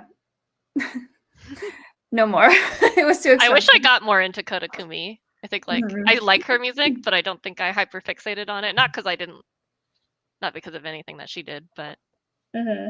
I think I just like I was so preoccupied with like I think Hiki, Ayu, and Namie and Boa were like my big ones for a while, and Yeah, Koda just like didn't fit into that as well for me. those are like the big four from the early 2000s. Hmm. Bo is another one I would like to see live. Well, she's retiring soon, so I Yeah, won't. she's also old, Yeah. but she dances so well. Yeah, I think seeing her live would be a really fun experience. Hmm. And she's one of the ones too that I've been into since high school. Yeah, Every Heart. That's like the Yeah. gateway song. Well, speaking of gateway songs, what was like your Mhm. gateway song? My gateway was Step You by Ayumi Hamasaki. Oh man, both of us. For me, it was Evolution by Ayumi Oh, Hamasaki. really? Yeah, that's funny that she's like not our like ultimate favorite, but she was like the reason that we got into it. Yeah. Oh, Whitney, Thank you you wanted for to stay joining. to the end. Unfortunately, I was nice talking to you too, and have a good evening. Yeah, And oh, one of these days you want to do a live with me? That would be amazing. yeah, get more women on here. Yes, I will message you. I'd love to talk to you. I'm sure everyone would want to hear from you too because it's been so long since you've been on YouTube. I should go check out your channel, even though it sounds like you retired. Yeah, it's been years, but um, yeah. What else? Is there anything else on your list? Yeah, I Oh, mean, so what was when you said before that you like you're a K-pop hater, hmm. like, but you said that's not really the case. Like, what K-pop groups do you like? My big one right now actually is technically J-pop. It's XG. They're good. Yeah, I thought Yeah. they confused me. I thought they were J-pop. They are Japanese, but they like masquerade as K-pop. They have the same vibe for sure. They remind me of like second and third gen K-pop, which is why I like them so much. Yeah, they all the members really like 2000s R&B, so Hmm. their style kind of comes from that, and like their producer that they work with is like Korean American, I think. So I think he's really influenced by American music. Hmm. Um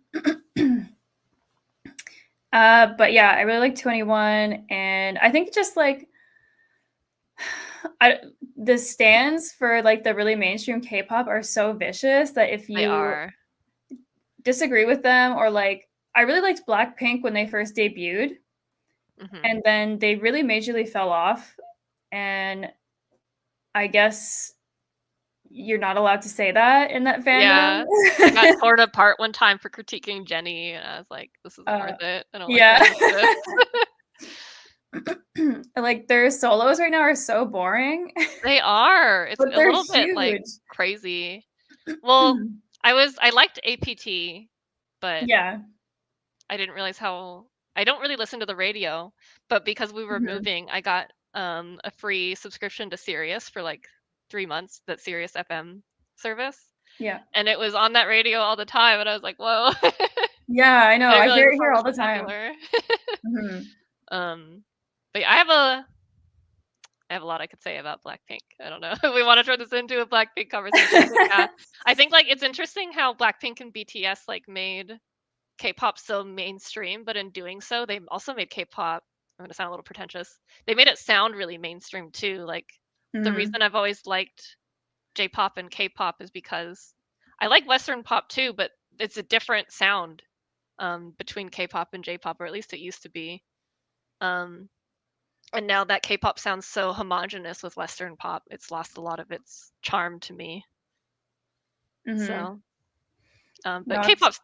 J-pop still sounds mostly unique. But Yeah. Nox said you can't have negative opinions of K-pop anymore. It's so annoying.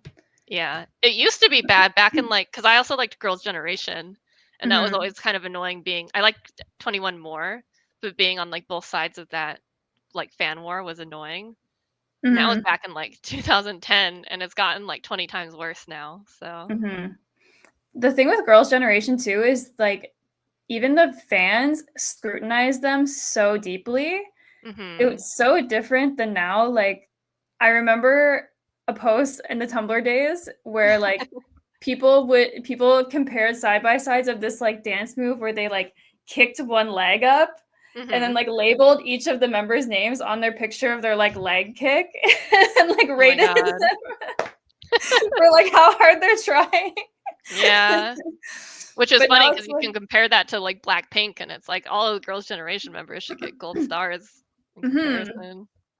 And now it's like if I say their songs aren't as good anymore, or like this one of the songs they put out as single sounds unfinished, like it's really sloppy and bad. It's like I threatened their lives or something. Like it's Yeah. so That's the weird. interesting phenomenon around Blackpink is I'm like, what are you standing? They have like 20 songs. Yeah. So who are you defending? Mhm. It's just like it's interesting that they got so big when their discography is so lacking. Like, I think a lot about how Mhm. 21 doesn't have a big discography, but that's because they were like forcibly ended before they were Yeah. able to accomplish like their full potential. And I Mhm. still think that their discography is like pretty much no skip. I think they have such a good discography. And I Yeah. think to me, those earlier K-pop groups really did pave the way. Like, I don't think BTS and Blackpink would have been as big if things like 21 and Big Bang didn't like kind of start to open people's minds to it. Mhm. But I'm just like, how did Blackpink do this when all they really have is like face cards? They That's have some good I'm exactly sorry, they have some good music, but like lately I'm just kind of like, what are you defending? Yeah.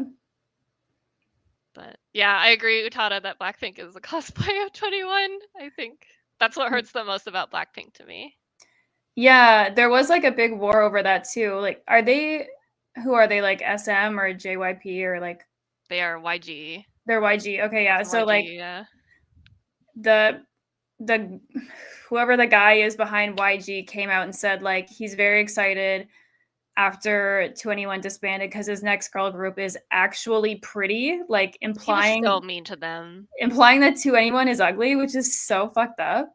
He called CL ugly, and she is one Yeah. of the most beautiful women I've ever seen in my life. Hmm. So, She totally outed them for pressuring their artists to get plastic surgery. yeah, And crazy. And then just mhm. like the amount I'm gonna rant a little bit. The amount of stuff that 21 did that will just never be seen by the public. Like I think recently a different music video that CL did for Hello Bitches was leaked, and like I know she's had multiple music videos and singles just completely wiped by YG, and it's so frustrating because it's like they have so much content that they just weren't allowed to do. It does make me Yeah. wonder if Blackpink's in the same position, but Hmm. Blackpink yeah. felt so much more overproduced and like handled than 21. Like 21 had more distinct personality and you could tell like they put their personalities into their music and their visuals. But Mhm. like Blackpink and that whole generation feels so much more manufactured Mhm. compared to the previous generation. It's the difference between CL being personal friends with Jeremy Scott and helping style Hmm. everyone and helping writing the music versus YG putting Blackpink in Chanel and Hmm. other designer clothes and just having Teddy write the same boring track for them every single time. Like, Yeah. I hope there's no like big K-pop or like Blackpink fans that I'm like hurting their feelings. If you like them, that's cool. But I Yeah. I saw don't them know. Like live. I used to like them like decently. I like them. Um, Yeah. yeah. I don't even hate them, but it's just um like I said when I talked to Alex, the K-pop industry feels like it's cannibalizing itself because they spit out acts so fast and then they burn it bright and fast and burn out before they even get Mhm. an album out and they're like canned by the label, they're disbanded or like Yeah. Like New Jeans and that 50/50 group that did that Cupid song that were so mhm, massively popular, like both of those groups are just on fire now. And it's like, how do you fumble that? And it's because that industry is like not, it's become less about like making long-standing artists and more about just like making hits, which I think could be said about the music industry as a whole. But yeah. it's really obvious with K-pop, which was always manufactured to be a global hit. Mhm. So I'm seeing this shift in North American music where they're embracing older people and, like, not making artists retire when they're, like, 22. Like, yeah. people really like longevity over here, Mhm. and it's Korea hasn't made that shift. Like, they're just pushing and pushing for younger and younger kids to Mhm. get into K-pop, and I think that's part of the reason why it feels so gross now. Yeah. Especially because 'cause I'm older too, like, when I first got into K-pop, I was only, like, 22, Mhm. but yeah, I guess at the age I'm at now, I wouldn't I can think about, like, those stars, like, I think it was New Jeans had, like, a 13-year-old member, and, Yeah. like, I'm old enough to be that kid's mom, and, like, Mhm. I wouldn't want my kid to be going through that, and it feels really Yeah. weird. Yeah, I always, even when I was younger, I would try to dissociate from, like, the age of some of these K-pop stars, and they weren't as that young back then. I know the age kinda keeps getting lower and lower, but Mhm. I know that it's, like, a me problem because it's just me getting older, but yeah, when I see a really young child in a situation that I'm, like, 100% sure they're getting taken advantage of, I'm just kind of like, I don't enjoy Yeah. this. It's hard. Like, we've seen the fallout in North America of, like, child stars who are now Mhm. middle-aged, but I feel like I haven't heard that conversation in Korea at all. Yeah. They I don't wanna get into too heavy topics. I know that they have a lot of stars that are no longer with us, Yeah. who deserve to still be with us, and Mhm. they need to solve that problem first, but I don't mean to laugh, it's just, like, uncomfortable, but Yeah. it's yeah. We have our problems here, and I'm a white person sitting in America, so I shouldn't talk too much, but just from being a fan for so long, I'm like, the K-pop industry has to change because even, like, kind of sitting on the outside, you could tell that it's not built to, like, last. Yeah. Makes Are me sad. there are there any, like, current K-pop artists you're following right now, or I like XG, like you said. I still I mean, I like Red Velvet, who's, like, another 3rd gen group, so I still Mhm. follow them. Um, a lot of, like I have follow a lot of soloists from the bands that I used to like, and they're not as popular as the groups, but, like, Chungha, I like Chungha, Mhm. I like Hyolyn, I like Sunmi. I'm, like, reading off a list of people that I've, like, seen in concert.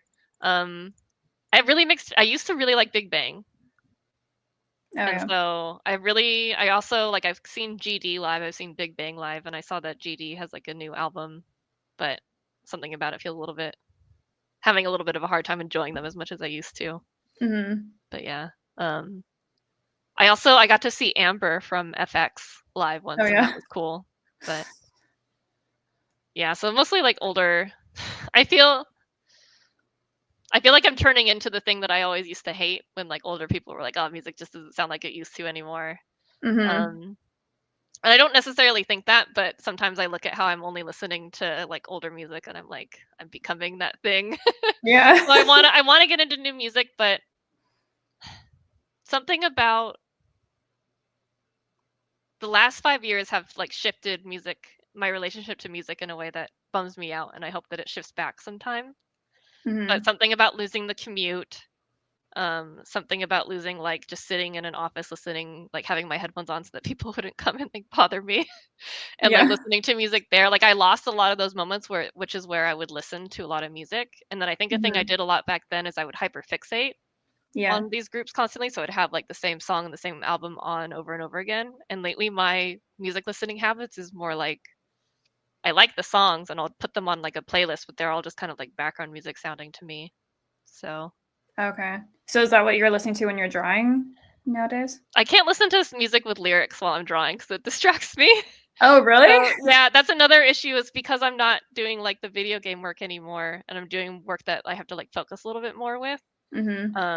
I listen to a lot of video game soundtracks and, like, I really like the, like, synthwave focused music, so I listen to a lot of that, which Okay. takes away a lot of my time of listening to other music. So every so often, like, I think the album that I'm hyper fixating on right now is Alligator Bites Never Heal. Mhm. But I haven't hyper fixated on, like, a K-pop or a J-pop album in a while. I think even I didn't I feel bad saying the science fiction wasn't my favorite album. So even Mhm. that I feel like I didn't listen to as much as I normally would. But Do you feel kind of sad when you have a hyperfixation and then it ends? yeah, Yeah. really yeah. And it's I miss the way that I used to listen to music and I would like to get it Mhm. back, but I don't know. Something in my brain has shifted that I haven't unpacked yet where I'm just like not as into the scene anymore. And maybe it's because I did put so much energy in like my 20s into it and maybe I'm just a little bit tired for now, but definitely like something in 2020 is what like made everything shift for me. So Yeah. hopefully get it back. I don't want to be the old person that's only listening to like 80s music, you know? I don't know. Sometimes, like, I kind of feel the same way too, where I'm like, I'm definitely old. Like, I'm stuck Mhm. in my ways.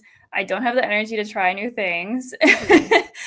But I feel like it's inevitable. Yeah, it must be, right? That's why it's such a Yeah. stereotype. Yeah. There's not much you can do to fight it. But Mhm. I don't know. I do try to keep up with new music releases too. Mhm. But yeah, I feel like if I couldn't listen to it while I was drawing or working, it would interfere with that a lot because that's it helps me focus a lot. If I'm like sitting down to listen to an album that's new to me, then I'll kind of like zone out and be able to draw to that. Mhm. But yeah, I can't imagine if you can't listen to like anything with lyrics in it, then Even like non-English lyrics for some reason it yeah. throws me off a lot. Every so often Hickey's music is like the exception, but that's because Hickey has such like a big place in my heart that Hmm. I think that their music just like surpasses all of my caveats. But yeah. It's sad. I'm like that with writing. I can't listen to anything. Yeah. If I listen I to okay. words, I just start typing out the words. Yeah. I remember being like that in high school. I couldn't listen to I only listened to Japanese music in high school, which is probably why I like it so much when I was studying. Because if I Hmm. listened to English music while I was studying, it would throw me off way too much. Hmm. So a lot of my study time was exclusively like J-pop. So Oh yeah. Um, Matthew said the K-pop industry is doing to its acts what Avex did to Fakey. ah, At least those girls got an album out, even if it took 10 years. I can never believe it was 10 years. It's crazy, but I'll never forgive them for the way they treated those ladies. that was a good group. I liked Vicky a Yeah. lot. Yeah, I have their album also. Hmm. Did you guys get in the book the Apex Yeah. major label? Yeah. I Okay. laughed at that. Okay. It took me a second. I was like, was it all like I thought that I was misremembering what Avex was called. And then I was like, Hmm. oh wait, no, this is just a funny a pun or whatever, a call out. Yeah. Top in Squid Games was so good. I haven't watched Squid Games. Christy watched it and she showed me some scenes with him. And I Hmm. did find it really entertaining. Like I know he got like quote unquote canceled in Korea because he was using marijuana. Oh. And I saw that in Squid Games he was playing like a stoner character. And I thought Hmm. that was tongue in cheek. I enjoyed Yeah. that small aspect of it, of that show. Yeah. I need to get Netflix again. I have so many shows to catch up on. And Alex asks, how do you guys feel about the remixes of Electricity by Hikaru? You can go first. I really liked the first two. I think the latest one is it. There's a third one coming out. I don't know if it's already out. Is it? I think so. I was listening to it this morning in the car. Oh, okay. Well, I haven't listened to that one yet. So is it good? I liked it more than the last couple. I think Oh yeah. I'm having a hard time with that song, which bums me out because Hmm. when we first heard the snippet of it, I loved it. And then I think we mentioned like the AAAs that they're doing reminded me so much of 21 in like a good way. Hmm. Someone in our server was explaining some musical uh, tool that they used with the notes in the chorus and how they leave it on like an unfinished note because it doesn't go down an octave all the way. I'm probably Hmm. butchering completely the description. Um, but the way that they finish the lyrics in the chorus like leaves me feeling really unfulfilled. Oh. Yeah. So like I know it's a really weird like nitpick because I love everything else about that song. I love the kind of like city pop like saxophone thing near the end, Hmm. That's really cool. um but when the remixes are like taking that out, I'm like that's okay, but the song like the lyrics themselves still kind of bother me, so I don't know. Hmm. It's still a good song. I still like it. Yeah. I don't skip it. Do you like Uh, this? I don't want to like bulldoze you. How do you feel about it? oh, yeah, I like the song. It took me a while to get into it because of those same reasons, but yeah, I don't know. Yeah, the chorus doesn't really do it for me. I guess I remember in my review I said like I wish that they had kind of leaned into the concept more. Hmm. Um, but yeah, I like the song. Okay, I do wonder why it's getting all these remixes. Yeah, I'm like not complaining, but Hmm. I guess it's the only like I guess out of all the songs, it feels the most remixable. But Hmm. I guess maybe because it's like the newest single, or it's kind of like the title track in a way.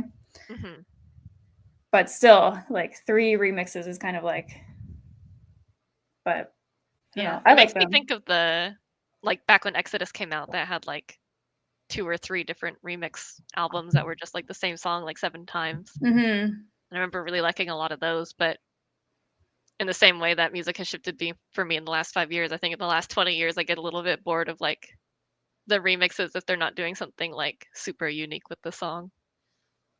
Yeah, I feel like those are coming back. Like they used to be very popular in the 90s, Hmm. remix albums, and then just like bonus tracks with a bunch of remixes. And then they went away for a long time and now they're coming back. It's cool. I think people talk a lot about how that's used to kind of artificially inflate a song's popularity. Yeah. And you can tell by the quality of remixes that come out sometimes. Hmm. But I don't think that's what's happening with Hickey. I think the remixes are like pretty high quality. They're just not really for me because of the song. Yeah. And like the artists are kind of obscure. So I feel like Hickey's just like reaching out to connections in the music Mhm. industry. Yeah, they don't really need artificial popularity. I think like Hmm. I know it's natural that they're just never going to be as popular as they were like in their heyday, but Yeah. every time an album comes out, like it reaches the top of like iTunes charts for a reason. So, Hmm. So you must have gotten into J-pop around the same time that I did, hmm like I was like, 2001 ish. I was gonna say I was around 11, so Yeah. 11 or 12. I remember only just because like everything goes back to Inuyasha for a lot of people, I think. Yeah. So yeah, around that time. Yeah. That's interesting. So do you want to say where you're originally from, or do you want to keep that a secret? I grew up in Oregon, Oh, okay. near Portland. Oh, okay. Yeah. But like still the like anime otaku scene wasn't very big back then when you got into it. No, I mean like I had plenty of friends that were into it.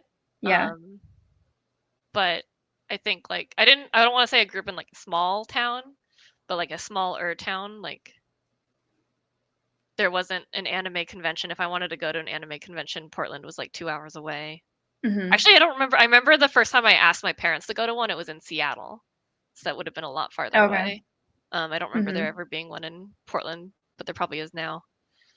Um, and yeah, like I would just get made fun of. Like I really liked Sailor Moon growing up, and I would bring the manga in with me to read. And one of my friends Hmm. told me like, "Don't pull that out. They're gonna make fun of you." Oh And yeah. then yeah, I definitely I definitely got picked on.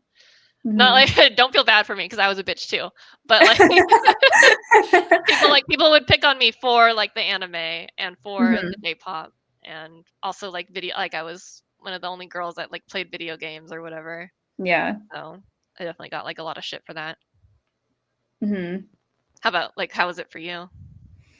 Um, I didn't really get picked on for it much, but I was like the only person who liked that stuff.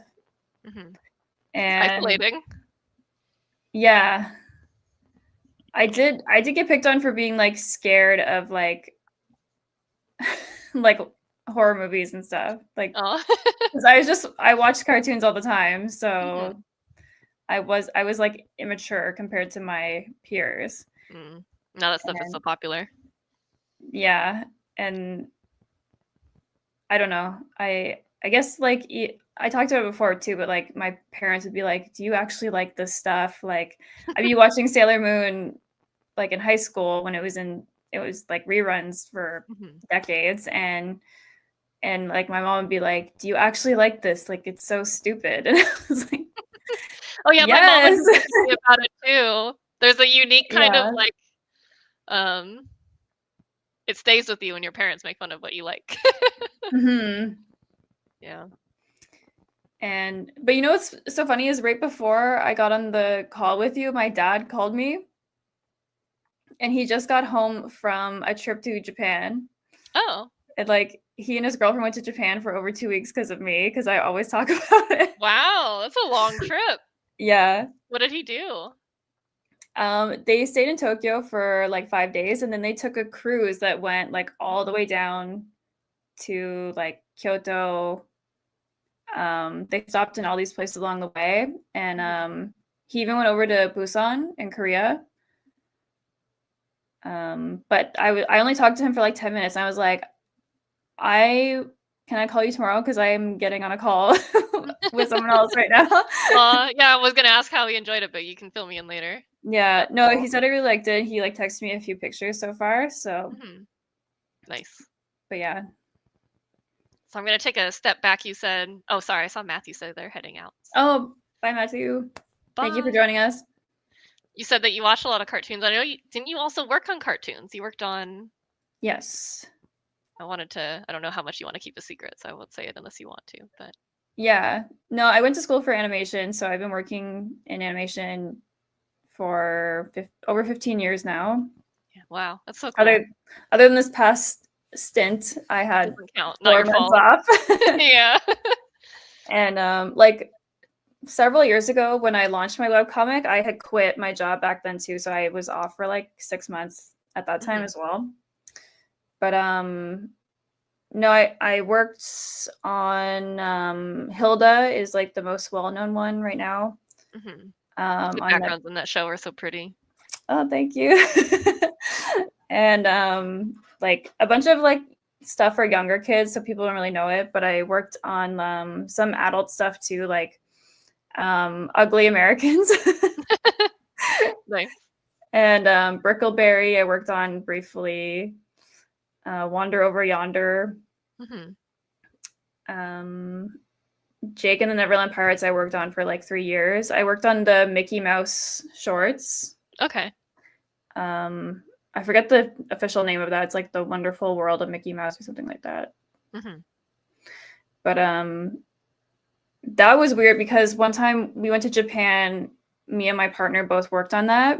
And we went into this big Disney store, and the cartoon we worked on was playing on like the big screen in the store, Oh, but cool. with Japanese voices. We just That stood must there have been like, for real. yeah. That's cool. Yeah, I think the last show I worked on, I didn't close my Discord, so it's beeping. The last show I worked on, I can't talk about yet, but I think it is supposed to come out this summer, so then I'll be able to like reveal it. Nice.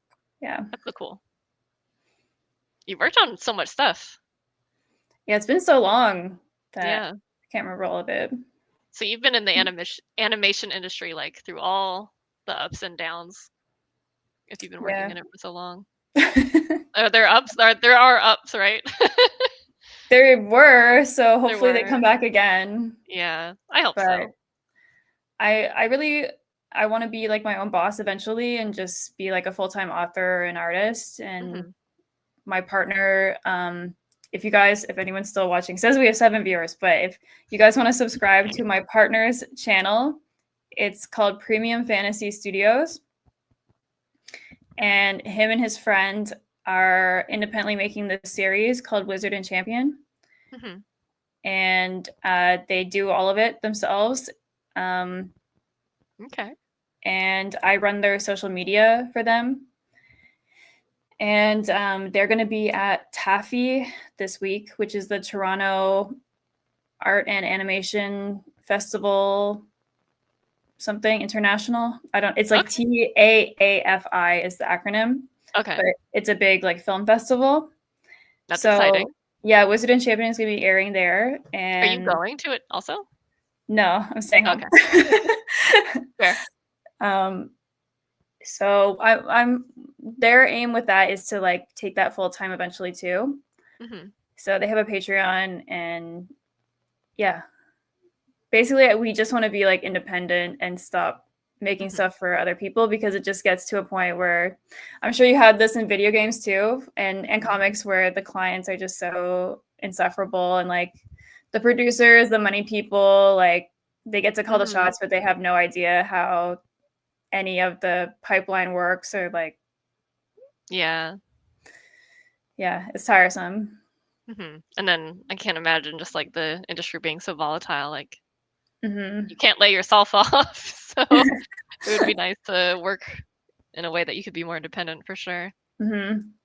I hope there's a future where more artists can like make it um without having to always be like working their ass off paycheck to paycheck doing things that they don't like.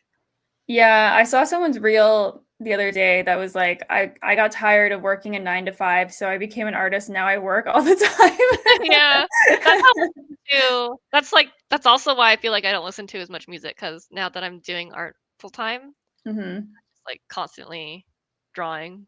Yeah, So that's what I did as a freelancer too. Is like I just worked from hmm when I woke up to when I went to bed. And yeah. when I was younger, I could do it, but yeah, now that I'm approaching Get 40, getting to that age. yeah. But also, when you're working on your own story, your own drawing, then it's a lot more motivating than hmm as soon as someone wants me to draw something for them, it demotivates me. Yeah. Well, it's also like I wish that more people could like work with their friends and people that they're all excited to work on together on something instead of Hmm. having to everyone co-sign to a company and just Yeah. kind of like then the layer of separation. And I know for me it was like don't get too friendly with people because you don't know who's like staying and who's going. Yeah. Yeah, I wish more people could form like these really highly efficient teams of people that they love working with instead of having to like force all these people that might not ever like get along or might not ever see each other again to work on these things for like a short amount of time and then leave. Yeah. That's kind of the problem with animation too, is like a lot of it is contract based, hmm and comics too, I guess. But yeah. I think it becomes really apparent in animation when the quality of certain episodes like dips. Yeah. Utada said thoughts on AI image generation, like the Ghibli fiasco. I have mean things to say. I do too, so go ahead.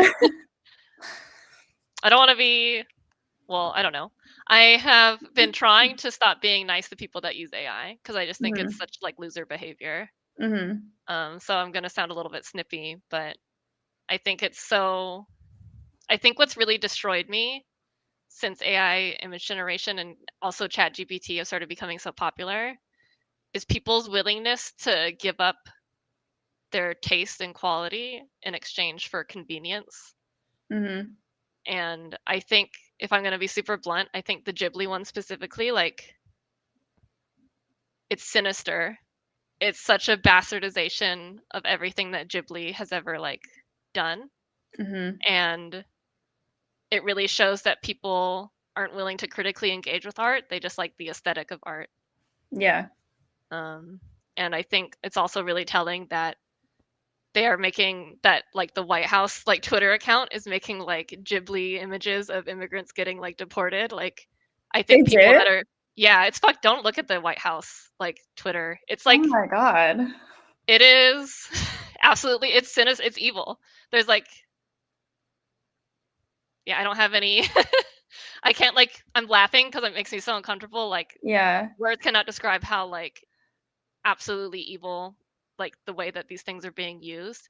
So I think that people that are using AI image generators need to realize that they are using the tools of fascism. States like Yeah. Israel and the United States are using AI to like create propaganda. And I Hmm. think even if you're doing it to like turn your cute couples photo into like a Ghibli photo, you're using like the tools of fascism to do so. Yeah. Sorry to get intense. Go ahead. No, I ranted about AI during the last live stream as well. Yeah. But no, I feel pretty much the same way. And like Miyazaki has already said that he really hates that technology. Like there's the quote going around from him where he says it makes him lose all hope in humanity to see that shit. hmm And oh, Tanker Sleaze, we've already been live for over 2 hours, so I Thanks don't for know how much coming. longer we'll go. But thanks for coming. Um, I hope I said your username right. But how that technology just disgusts him, and it's so gross that people were trying to claim that they want to make their Ghibli AI image because they love Ghibli just so much. No, you don't. If But you're using it, you don't. you love it so much that you would steal from them and disrespect them. Hmm. No, you disgust me. And like the worst is someone I know from animation was and is posting her like Ghibli AI images. Mm. And I just had to mute her because I don't get it. Like, read the Yeah. room. It's weird. And like my workplace they called like a meeting to discuss this like advent of AI like coming into animation. And they I got my hopes that they were going to take a stance on it and be like, "Oh, we're going to protect your jobs and yada yada." No. Hmm. They just sat on the fence. And that was their declaration about AI. I was like, right now we're not implementing it to take over anyone's job, but we're also like keeping that door open. Yeah. It's heartbreaking seeing other artists specifically embrace it. Yes. Um, and I think it's heartbreaking seeing your peers uncritically consume it and have fun with Mhm. it. Because I'm just kind of like, are we all living in the same earth? Like I thought we like the same thing, so how can you see this and like find joy in it? Yeah, it's those people who are like, I'm just using it for fun. It's like, how can you be so willfully ignorant? Hmm. I wish I could be that dumb. Being dumb is so peaceful. I would sleep so much better. Yeah. And I uh, know like a lot of the conversation, like people talk a lot about how it's really bad for the environment. They talk about how it's ugly. And I think those are mhm, both true, but both of those things are going to get better. Like it's because it's a tool of capitalism. So it's going to get cheaper because that's what they're investing in is making it cheaper. It's going to get better because that's like the end goal is to make it better unless it keeps eating itself, I know. So hopefully it gets worse, mhm, but it's probably going to get better. And I think mhm, we really need to shift the conversation of why AI art and AI like ChatGPT generated content is bad is because mhm. it lacks soul and meaning. And I Yeah. miss like I like seeing people dunk on AI, but I get a little sad when there's so much focus on how bad it is for the environment. While it's Mhm. true and that matters a lot right now, it's not going to matter in a year when it doesn't Yeah. cost anything, when it's not using gallons and gallons of water. But it's still going to be soulless and it's still going to be tasteless. But how do you get people to care about that if That's they why I'm don't so care about it to sad. begin with? Yeah. Yeah, I think yeah, I don't know. It's my faith in humanity. I'm gonna get a little intense for a second. My faith in Mhm. humanity has really like been diminished in the last 5 years, and especially in these last couple of years, seeing people that I thought had taste embrace this Mhm. thing because it made me realize like, oh, we don't all actually enjoy art the way that I thought we did. You Yeah. guys are just consuming it, and I'm trying Mhm. to engage with it. And I Mhm. don't think that all art needs to be engaged with all the time. Sometimes you need to watch like mindless things, but I don't think people realize that watching things made by machines that are just conglomerating a bunch of like information uncritically. I don't think those people know like the kind of slop that they're consuming if they're okay with that. Yeah. And okay, sorry, I'm gonna go back into this, but I'll look at the comments for a sec. Oh yeah, sorry. I ranted for so long. Thanks for No, letting no, me. no, I was. Cathartic. Shar, hello. Hi. Welcome to the stream. Um,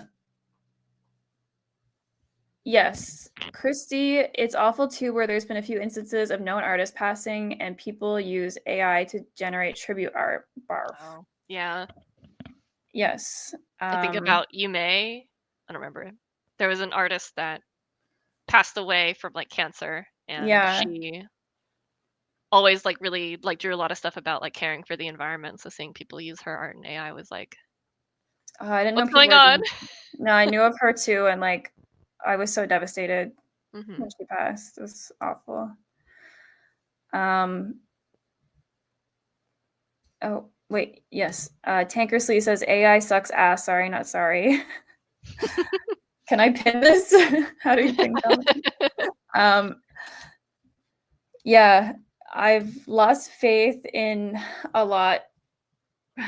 I know, but honestly, the thing that keeps me going is you guys, is people like you, Marowe and Alex and Matthew and all of you guys in the chat, and we're all supporting each other, and we actually care about the stuff that matters. So keep showing up, and I'll keep showing up for you. Yeah. Yeah, I got doomer for a second, but it's true. Like we're all still making art because it feels like there's something worth making art for, and we're all still engaging with art because we still have that spark in us. So I think that's why human beings want to see each other's art, is to I'm trying to see, like, do you have a soul? Like, what exists beyond my five senses? Like, a computer program will never ever show that. It will never capture that. Alex said, Marowe is speaking the gospel. Tanker Sleeves, off topic, but I hope to buy your book soon. Love supporting art, and I'm very interested in heart-shaped karaoke box. Thank you so much. So good. And no AI was created or used in the creation of it. It says in the front. And there was a big scandal recently in publishing where, who was it? Someone. I believe you. Google or someone. They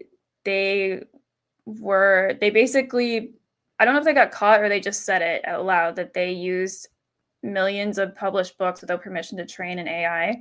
I remember that. But you can search a database to see if you got plagiarized by them. And my book was so recent that it didn't get nabbed. Yeah. So do people really care about art? Deep down, it's like part of being human is art. So they have to. I think like it's more of a sign of the times. Sorry, I'm like proselytizing a little bit. It's more of a sign of the times of how people, I think we live in such a stressful time that people just are always looking for distractions. It's like my hot take. And so having something that can infinitely create content for you, I can see why that would be appealing to someone that's kind of like become disenfranchised with the world. And I don't blame millions of people that feel disenfranchised. It's too bad that the critical thinking isn't there to lead you to something better. Yeah. Did you want to respond to that comment? Hi, Beakerboo. Yeah, I feel like art now, people have always kind of made a distinction between entertainment and art, but if like people like us, you kind of know that they're one and the same. But like even back before social media, the internet, like only specific types of people would go to an art gallery, right? Or like a black and white film or something, you know, like art was not always considered to be for everyone, but it was more like artists started speaking up and being like, art is everywhere. Like advertisements would not exist without artists, and advertisements are everywhere. But it's kind of been reduced.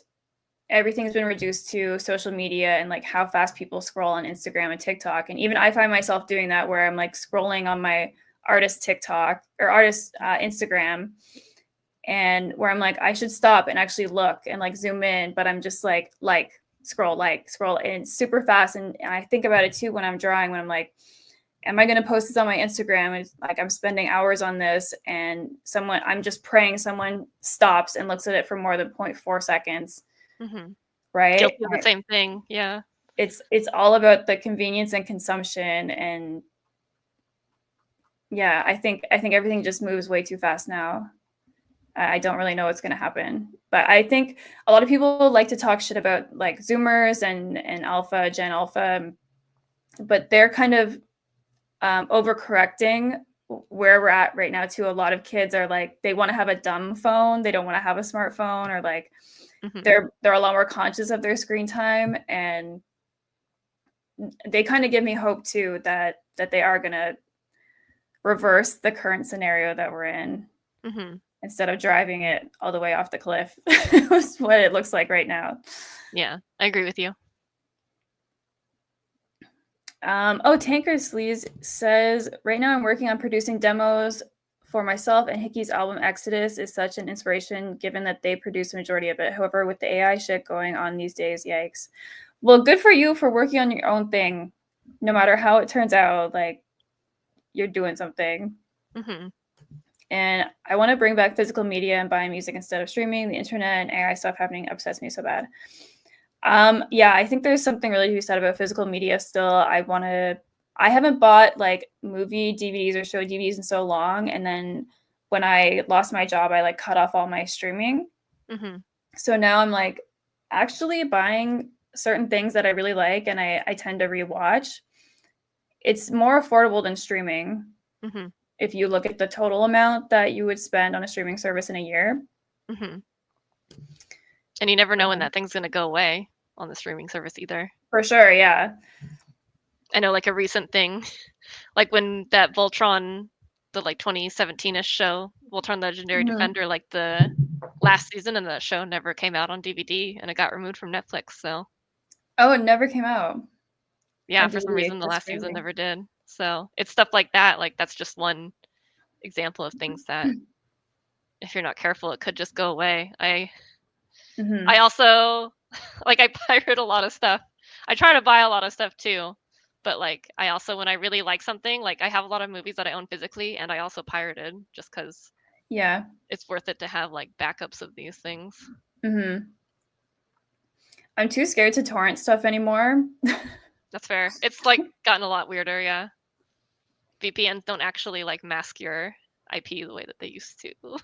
Yeah, I used to torrent on my MacBook, which I'm using right now, but they Yeah. just stopped working. I think because my MacBook is 10 years old now. Oh.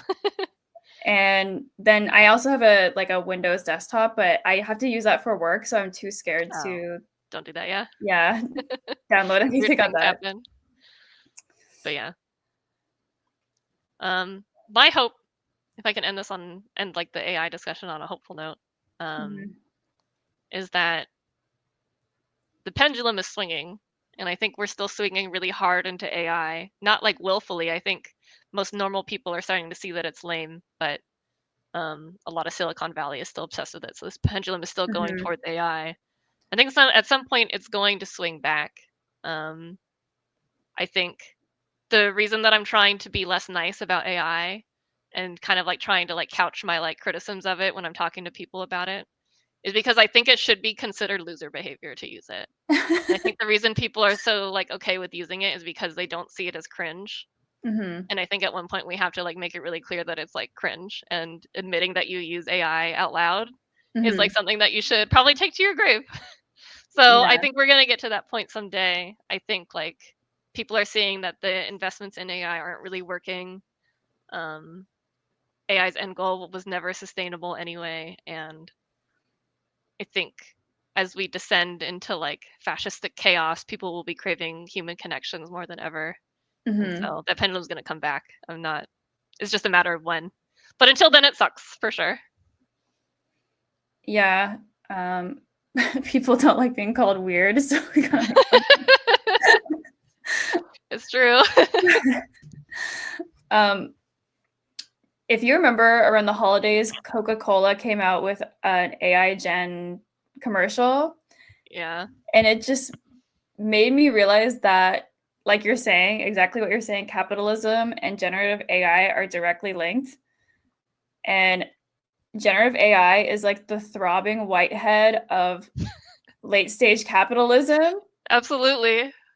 I love that. They're both going to rupture in this like pus filled shit fest of like the economy crashing. Yeah, it is. Because the thing is that the people that are investing the most in AI aren't making money. And that's how most of these tech ventures start. Like that's how Netflix started. That's how Uber Eats started.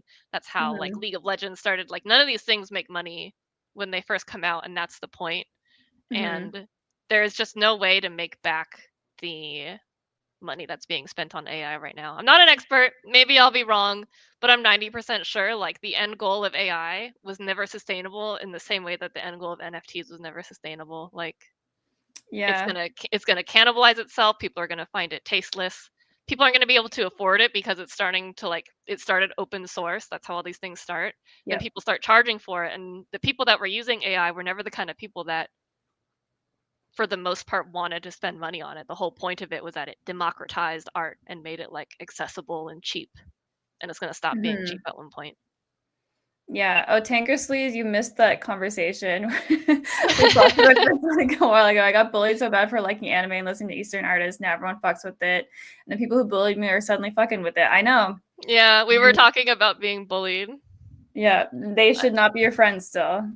They can kiss your ass. yeah. I saw Christy How? also say that people don't like being called Oh. weird, and then I also Hmm. pay back for them or for calling us weird for liking anime. Yeah. Um, Off topic, but how often do you go live? I don't have a schedule right now, but for the past 3 months, I've done one a month with a guest. Um, I would love to start doing gaming videos because I game a lot, but To I'm talk just about that. technologically dumb as hell. So whenever I try it, like something goes wrong. Mm. But yeah, I don't know. I tried to remind myself to like announce it on my community tab, but I didn't remember to do it. So I'm sorry. Please set notifications for the channel. Yeah, I need to do that too. um, I would also tune in for gaming. oh, sweet. Okay. You want to I talk about what games you've been playing? okay, you're gonna scream, I think, if you know what game this is. My current hyperfixation is Love and Deep Space. Oh, that's the one with all the guys, right? Yeah, it's Or an Falna. otome game, Yeah. and yeah, it's really bad. It's like, so when I was asking you, like, when you have a hyperfixation that ends, if it makes you sad, I'm like, I get that all the time where like I get really into something and then it'll drop off for whatever reason. And then Mhm. I have a like a mourning period where I'm legitimately depressed because I don't have that thing that I loved so much. Mhm. Even if it still exists, it's like something happened where it like clicked off in my brain. And now I'm Yeah. like, I don't have that thing that gave me like the consistent dopamine hits. Yeah. I So think go go ahead. ahead. No, I experienced that like to the nth degree with gaming. Games are like my favorite Hmm. like media. Comics is second. Um, I think. Oh shoot, I lost what I was about to say. I Oh, saw that. I was also thinking about Naruto. I felt that way about Naruto too. oh, Yeah, it's just like this thing becomes such a big part of your life. Oh, I remembered what I was gonna say. okay. For me, I always get this is similar to my fear where I'm afraid of turning into that boomer that only listens to like music from the 80s. Hmm. I always get so afraid that this thing that consumed my life for however long, I'm never going to feel that way about something again because I'm like, I like this thing so much. How can I ever like something else that much? Hmm. And every time something comes along, so I need to stop having that fear, but that's part of the depression for me. I don't know if that resonates with you at all. Yeah. Yeah. Because you're not, I never expect it when I do get the new hyperfixation. Hmm. So that's part of the depression too, is like, I guess you don't know if something like that's going to come along again, even though it has every Hmm. time since Yeah. I was born. But like, um, I've never played Minecraft, but I wouldn't mind trying it. I like multiple people have tried to get me into it. So, We can play together. oh, okay. Is that one of your games? Yeah. Well, I have the Java edition if you ever do get it, but I Okay. do. I have a lot of good memories in Minecraft, specifically doing like multiplayer. Hmm. But Um, I've been wanting to get into Love and Deep Space also. I see the art and I'm like, whoa. yeah. Okay. I'm going crazy. But Don't go it's, crazy. I've seen people kind of criticizing the writing for it, and like the game is huge. Like the fact that it's a mobile game is nuts. Hmm. But have found, because I played like a bunch of other otome games on both sides, like where Hmm. there was all like female love interests and all male love interests, Hmm. and like they're usually very flat and like archetypical. So there's always like one of each like stereotypical type of character. Hmm. But I didn't find that in Love and Deep Space. Like the love interests are more nuanced, and Hmm. the game just has like a deeper storytelling. There's a lot of filler in it, but it's just like this crazy universe. So Hmm. I mean, people aren't really into it for no reason, you know? Mm-hmm. And I think I haven't played it, so I can't defend it and I can't criticize it, but Mm-hmm. everything that I've seen making fun of it just kind of it aligns with that kind of misogynistic critique of like people just like to diss on the things that women like. Exactly. Yeah. So Um, where was I? Oh, Christy said, as long as people are able to just have freedom to create things, I believe more good things can still come out. That's true. 100%. Alex says, I love us. You guys make me feel so less alone. Yay. I feel the same. What's Mystic Messenger? Is that Otome? Or Mystic is that a game? Messenger. It's like I would call it the proto Love in Deep Space. Oh, I okay. think it was a Korean Otome game, and it Mm-hmm. had like the similar thing where there's like multiple routes you can take. I think the significant thing about that one, I don't know if Love in Deep Space does this, but you would kind of get texts from the characters in real time, Mm-hmm. and they would text you at like 2 a.m. Christy might have to tell me if this is true. They would text you at like 2 a.m.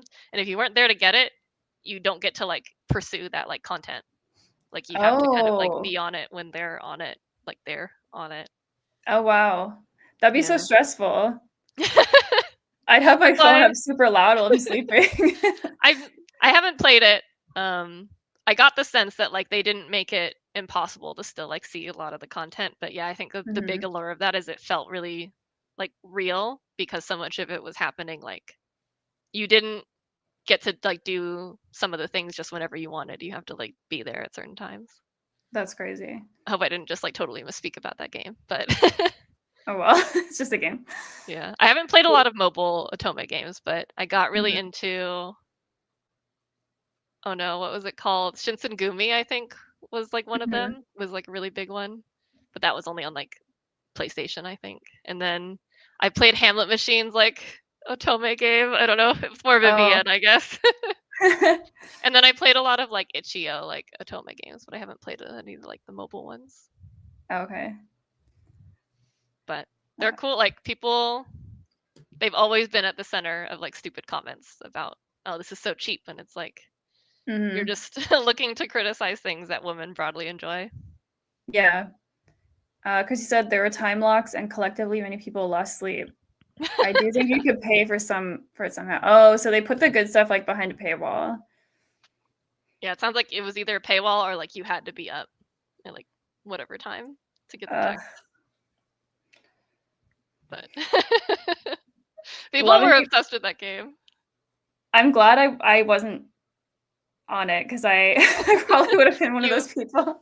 yeah, nothing wrong with that, but yeah, definitely people. I remember at work there was one girl I worked with who had like the Mystic Messenger shirt and she had like the picture on her like phone and sometimes she would come into work and she'd be like I was really tired because I stayed up all night like talking to the Oh. character of the game. I thought it was charming, but yeah, Mhm. everyone has Yeah, their hyperfixation. they can text you in Love and Deep Space, but it's not consequential to Mhm. what happens in the game, really. Yeah. You can go in and check the text later too. And like there's actually like a period tracker in I the saw game. that. Yeah. And yeah, so they will like send you a push notification to like remind you that it's coming and the love interest like asks you how you're feeling and stuff. Yeah, I've seen those screenshots. I find that like anything that unabashedly acknowledges the existence of periods has my support. Like Mhm. I think we're I was a we're little sus past about being it weird about it. Oh, go ahead. because I was a little sus because I feel like it's a Chinese game and like China is like banking all of the data and they're like trying to track like at what point in your cycle are you spending the most money on the game. Like if you're like That's funny. ovulating, you spend more. Yeah. Everything is tracking us all the time. I don't know, Yeah. but that's funny. But no, I don't know. I definitely agree with you where like a lot of stuff that is just aimed at women gets dunked on all the time because it's like silly and like romance is silly to certain individuals for some reason. Yeah. But um I heard in 2024, Love and Deep Space was like the highest grossing game of the year Mm-hmm. by millions or billions. Yeah. And it was like, I still see people making comments that are like, girls playing video games just so weird. Like, I can never accept it. It's like, where did that money come from? Like, Oh my it's a God. it's a game aimed at women. I've seen men playing it too, but like, Women and queer people are the backbone of entertainment. Like, it is 100%. proven that we are the only ones that spend money on these things, like to like long term. Like, Mhm. there's a joke about how when like Fujoshi start getting into an anime, the anime is saved because all the money from a lot of anime comes from Fujoshi. And I like this is like tangential, but I've been seeing, I'm not really on like Book Talk or whatever, but I think because I follow Mhm. you, I see some things. And I see a Yeah. lot of people talking about how when they walk into Barnes and Nobles and there's just like a wall of like books aimed at women, and men are like, well, where are all the men's books? And it's like, you bitches aren't reading. Mhm. Like, it's only women's book because women are the only ones that are buying the books. We're Like, spending billions of dollars on our yeah. spicy books. So So, that's where the publishing it is. It's like I go into the bookstore here and there's a whole display. It just says Book Talk books. yeah. So No, I don't know. yeah. And we're the tastemakers. Like trends are pushed by women. Hmm. So Women and queer people, 100%. mhm. I don't think other demographics can talk shit, but they're not the ones that are putting Mhm. in the money and the effort. And like to like straight men, it behooves you to know what your female partners are interested in. Like Hmm. why would you just put it down and like make fun of it all the time? Like doesn't it benefit you to know and understand why your partner likes something? Yeah. I only dated one man, but like he would make fun of everything that I liked. And then when we were breaking up, he's like, "You never like told me the kind of stuff that you were into," and I was like, "You were mean about it. The fuck do you mean I never told you? Whenever I listened to my music, you would make fun of it. Get out, Yeah, I had a boyfriend like that too. man." Yeah. I wanted to ask if any of the boys in Heart Shaped Karaoke Box were based on people you knew. Yeah. So Yuya is him. Okay, I was starting to think that. I had a feeling that Mhm. one was personal. Yeah, that We're a the lot of fans of this Yuya in this house. some of the stuff he does to Ava is exactly like from my past relationship. Man, you shouldn't have had to go through that. I'm sorry. Thanks. It's okay. I used it for my own profit. Yeah, I mean, now you have That's a very fine. lovely book, and I guess maybe it was worth it in the end, and now we all know to Mhm. hate Yuya and the guy that inspired him. Yeah. I suppose we should start wrapping it up. Yeah. Yeah, we Keep got going really off for almost topic 3 from hours. concerts, but that was Yeah. fun. No, that's okay. I love going on tangents and just talking about whatever comes to mind. Yeah. Unless I there's hope anything else urgent that you wanted to talk about. urgent. No, I Mhm. don't think so. I think I had one final question about the Hickey concert, Okay. the In the Flesh that you were able to go to. Mhm. Was there one song, like, is there one song that you wish that they performed, and which song would you replace it with from what they did perform? Oh, I know I had something in mind. I really just wanted to see Utada United like rehashed. That's so fair. But probably I don't specifically remember, but I think probably I wanted to hear This Is Love. Aw, that's such a beautiful song, yeah. Um I don't think I would have replaced a song, but I just would have preferred Hickey not sit at the keyboard because I couldn't see. Yeah. And I know all the like short people couldn't see either. Mhm. So, but no, I don't really remember anything off the track or the set list that I was like, don't like that one. That I was a was good down with concert. the whole yeah. Cool. Thank you so much for having me. It's like, I can't believe No, it's taken us this long I to, like, chat know. like this. I know we're not, like, we haven't met each other in person, and, like, maybe we're not, like, close enough to be like, "Oh, we're, like, friends or, like, best friends or anything," but I think we've been in, like, the same circles for so long, like, I have a lot of affection in my heart for you, and so it's like, it's nice to be on a call with you and get to chat like Uh, this, and I think like you've had a lot of positive impact on my life. So thank you. Oh my God. No, I consider you my friend. Yeah, I And consider you too. yeah. I didn't want to presume, sorry. But yeah, I think I am proud of like the Hickey zines that we've done together. I have had so much Mhm, fun being able to like interact with you, and I really meant it before with like you and your Tumblr mhm. blog were such a big moment to me. I've mentioned several times now how much I got made fun of for this stuff. And Yeah. so it was a big deal to me to see someone that I thought was so cool talking about this. Oh, So I've never felt cool or anything. Yeah, but I I love had to tell getting you to what know you're you, cool. and I really love getting to know you. And I'm sorry it took me so long to invite you on the channel. I really never thought anyone would ever want to come on here, but Well, everyone I've asked got really excited. So yeah. yeah, we'll I have to do it mean, again. at this point, we're getting old enough where this stuff is starting to become a little bit niche. And I Hmm. think I've listened to almost all of your lives, but the one that you did last time with Alex, I left that live having such like a glow. I felt like so happy. It was fun to talk about things that I've loved for so Aw, long. So it was I such a hope other people get that too. yeah, it was such a good conversation. Hmm. Hmm.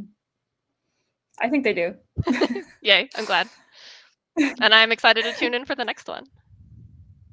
Oh yes, we'll have to have Well, LV/Whitney on. But yeah, yeah, but you and I should do this again sometime, and we're definitely going to meet up in person someday too. yeah, So that'll be fun. We'll just make it not in happen. the next 4 years. Yeah.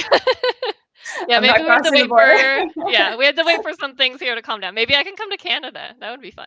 Yeah, But definitely. you stay out of here. No one coming to the USA right now. It's not a good place. Yeah.